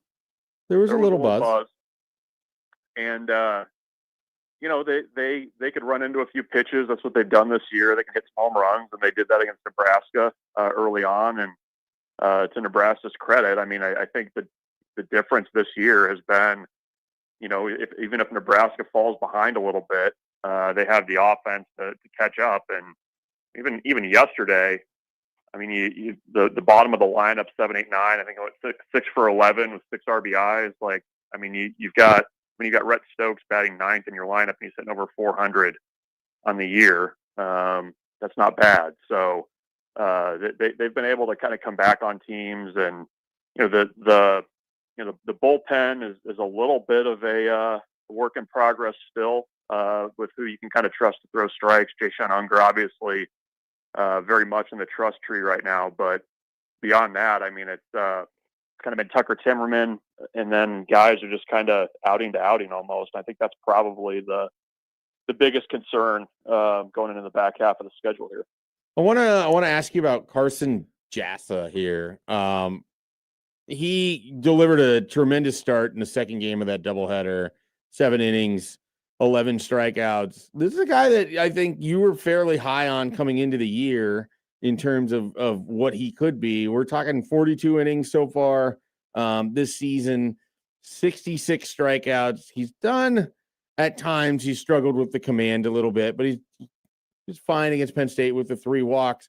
I mean, this is one of these guys that, if Nebraska is going to keep finding ways to win, having him go on Saturday and giving you competitive innings and competitive outings is just huge for a team that, it feels like Nebraska could score runs if he can keep the other team down a little bit in the second starter. That's big when we're talking about Nebraska's chances in a regional and beyond. Yeah, I mean, he was the ultimate X factor coming into this year, and I think to maybe appreciate where he is now. I mean, you got to go back to he redshirted his first year at Nebraska, and he's always had the velocity. He's been mid to upper 90s. He was hitting like 98 on the gun this fall, and the problem was that the command wasn't there, and Will Bolts called him like a living nuke Lelouch, with what they kind of had to deal with at the start of his Nebraska career. Like they could not have him face live hitters because they were unsure where the ball was going to go. And, he had a good summer, his first year in California. He went out to the Cape Cod League last year and had a pretty strong summer. And, what he's doing differently this year is it's a lot less fastball. It's a lot more slider cutter. And teams are really having difficulty with that. And the walk numbers are down. The strikeout numbers have stayed about where they are and even gotten a little bit better in some cases. And, you look around the Big Ten and, even college baseball at large. I mean, there's not a lot of teams that are going to trot out probably like their highest ceiling pitcher on Saturdays. And that's what he's been. I mean, he's got major league stuff. It's just a matter of whether or not he can get the control piece of it, and it's trending the right way there. But he was great in the second half of that start, or the second half of that doubleheader on Saturday. And obviously Nebraska gave him a big lead, and then you're just kind of toast at that point because he can just land strikes with that big of a lead. So. Yeah, I mean, I think he's been huge on Saturdays. I mean, moving Cooper Katsky back into the Sunday role. He gave up the home run yesterday in the first inning, but settled down and gave you 7 innings on Sunday. I mean, that's the type of stuff that when you look at, where's this team going to go at the end of the season? I mean, you've got 2 really good options on Saturday and Sunday. That's huge for, what your chances are. And certainly when you get into a regional and you're trying to, basically go 2-0 and have that command of the bracket. So yeah, he's been, I think as good as Nebraska hoped he could be this season, and you're really starting to see why he was kind of thought to be an elite arm. What has there been like a flip switch, I guess, since they left Arlington? Because they've lost 2 games since then, 3. Like what? Yeah, Yeah, I mean, I think you could even start to see pieces of it in Arlington. Even with the way that series kind of played out. They've been really competitive. I mean, even they went to Auburn, they got one down there. It's just it's a veteran team, and you're also getting some young guys that are really starting to play well. I mean, Jeter Worthley's been great behind the plate. Drew Grigo's been basically is not allowing Nebraska to take him out of the lineup right now, and he's playing outfield after being largely a high school infielder. And the pitching piece of it's been big. I mean, you've got 4 legit starters on that roster right now. I think Unger's kind of grown into that closer role that was really up in the air to start the season. And it's the way that they've won games, they've done it a little bit of everything. They run ruled teams, they've come back on teams, they've had to win tight games like they did against Creighton the other night. So it's just a really balanced team. And I think that's always kind of been maybe a little bit of the challenge with some of the teams recently is you have like Max Anderson and Bryce Matthews, but you didn't have enough on the mound, and maybe you're really good on the mound, but the lineup wasn't good enough. And you just look at what they're doing right now in all 3 phases of baseball, and they're defending it well, really well actually. And they've got good pitching and a lineup that's tough 1 through 9. I mean that's the makings of a decent team, and I think it maybe took a couple weekends for that to kind of start to chug forward, but now you're kind of seeing the results of that. Brunts, we'll get you out of here on this. How valuable is it to get Will Jeske back? I know it's just 6 at bats, but he had 3 hits in the series against Penn State. He had 1 at bat against Indiana last weekend. But there's a guy who had 3 home runs earlier in the year. It felt like he was playing really well for Nebraska, and then he kind of had the injury pop up. And now you have even more depth on your bench and options, to mix and match throughout these series the rest of the regular season. Yeah, it's big. I mean, I think, the designated hitter has been one role that's bounced around to a few guys, and nobody had really kind of taken it and run with it. And I mean, even that at bat at Indiana, he lined out to the third baseman, but I think it was something crazy like 107, 108 off the bat. Like he got all of it. And, he's another one of those guys that's just super competitive, former walk-on who just hits. And, I think getting him back has been kind of huge, and he's had the nagging hamstring. I think he had something else he was kind of dealing with. So just another bat to have in that lineup, because it's, they had Cole Kitchens in there, they had Max Butenbach in there.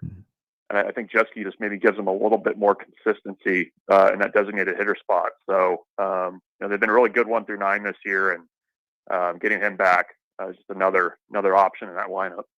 All right, that was Michael Brunts from Husker 24/7 joining us, talking some Nebraska baseball. They're off to their best start since 2000, which, notable things happened in the early 2000s. We'll see how notable this season will be for Nebraska. Brunts, thanks for your time today. Anytime, guys. Take care. Also, UConn gut feel guy. Yeah, UConn gut feel guy. I'm surrounded by him. I'm pretty sure Joey, we didn't ask him. I'm pretty sure Joey's taking UConn tonight, too.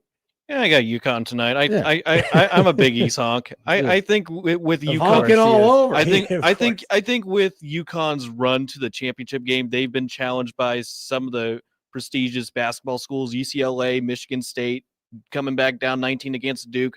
I think they are battle tested, and then you got the experience from Dan Hurley winning 2 national championships from a few seasons ago. Also, he just wants Creighton he wants to be like, "Oh, Creighton beat them." When we talk about conference cheering, maybe Creighton conference cheers. I have no question. hate for UConn. No I have a lot of question respect for them. Yeah, they take off their Creighton sweater vests, and it's a Big East, St. John. zip, right? Well, I don't know about St. John. I don't think there's a lot of them. No, definitely not them. We'll take a break. We'll come back. We will finish up Happer and Schaefer with Mike Sauter after this.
Welcome back here on Happer and Schaefer. One final thing. Zach Bryan is coming to Memorial Stadium with Heaven on Tour, featuring special guest Kings of Leon and J.R. Carroll. April 25th at Memorial Stadium. Listen all week with Middays with Matt or Michael Severe, who will be joining us here shortly for the crossover for your chance to win your way into the show. Double your odds. Go online, 1620thezone.com. Enter the Red Zone giveaway for a chance to score a pair of tickets. Once again, Zach Bryan, Memorial Stadium, April 25th. Listen, Middays with Matt, or 1620thezone.com for your chance to win and go to Zach Bryan. All right, we are going to finish up the show. I have a very important question. Happer and I, we rank these. We have to figure out what our power rankings with tiers is going to be this week. So I will get with him, and then we got to see if there's enough time to give our answers to Joey, who can maybe create a graphic out of it. But I got the template ready. Yeah, no, I know you're ready. You're not the problem here. You're rarely stays ready. You are rarely ever the problem here. It is usually me or Happer. So we ranked favorite sporting events between the end of the college basketball season and the start of football season. What is your favorite sporting event? Can be any sporting event that occurs, middle of April through the middle of August. Like attend or work out. That you care about. Not it, like if you cover something, sure, fine. Wow. If you state track, perhaps. The Masters is pretty cool. Okay. To watch a little bit on TV. Masters was top tier for us. You don't have anything That's to a good do. one. Yeah. World Cup was my number this one. week, actually. Yep. Oh, yeah. The World Cup is coming up This summer. Probably not super interested, to be honest. I don't. Do you watch any of the Grand Slams, the Wimbledon or Roland Garros? No, not a tennis guy. Out on that. That's what I mean. So this is really tough for him because there's nothing that's. So it's probably the NBA playoffs. Yeah, I mean, I watched the NBA playoffs, but not really until it actually depends on how his Rockets does. Yeah, they're going to be pretty good, I think. Yeah, the NBA finals I will watch every game. Sure. I don't catch during COVID. I guess I watched every single one because they were playing them at like noon in the bubble, so that was fun. Yeah. Not a lot. Like, let's get to August. Let's get to August. Let's get to preseason football. Says. I mean, CWS is fun to just kind of whatever, but like that, I'm a casual, really casual when it comes to that. Yeah, I'm talking like outside of working, right? Yeah, no. So it's you want to include working because you like to work. I do. It's state soccer is actually fun. Okay, it's fun when the World Cup. Best in the world. The semifinals, national pride. I'm saying when you're there in person, state soccer is fun, especially the semifinals and the matchups because it gets loud. A lot of people there. Covered it. I've attended it. I get it. Like it's a rivalries are a thing. It's a low scoring game. So when moments happen. Yeah, big. the moments are big. So I mean, it's okay. I get that. I'm not once basketball season is over, it's kind of seasonal depression. I do go into a seasonal depression. It's very real. It can only be fixed by yard work from what I understand. That is 100% true. That is why I mow my yard a lot and I pay attention to a lot because it's my like release and I do. My wife knows it. There's a lot of people that know once basketball season is done for me, I do go into a little bit of a seasonal depression. Okay. All right. Well, I appreciate you joining us today. Once again, you were here Friday, you're here Monday, filling in for Connor Happer. You will be invited back, sir, just because your name is Mike and your last name starts with an S, and we're really trying to. I think there's going to be three in the studio. Thing. There's going to be three in the studio just a few minutes. Wow. We're going to have a Michael, a Mike, and Samir's going to yell. This is going to be great. All right. Well, the crossover is next. Connor Happer back tomorrow. Happer and Schaefer resumes on Tuesday.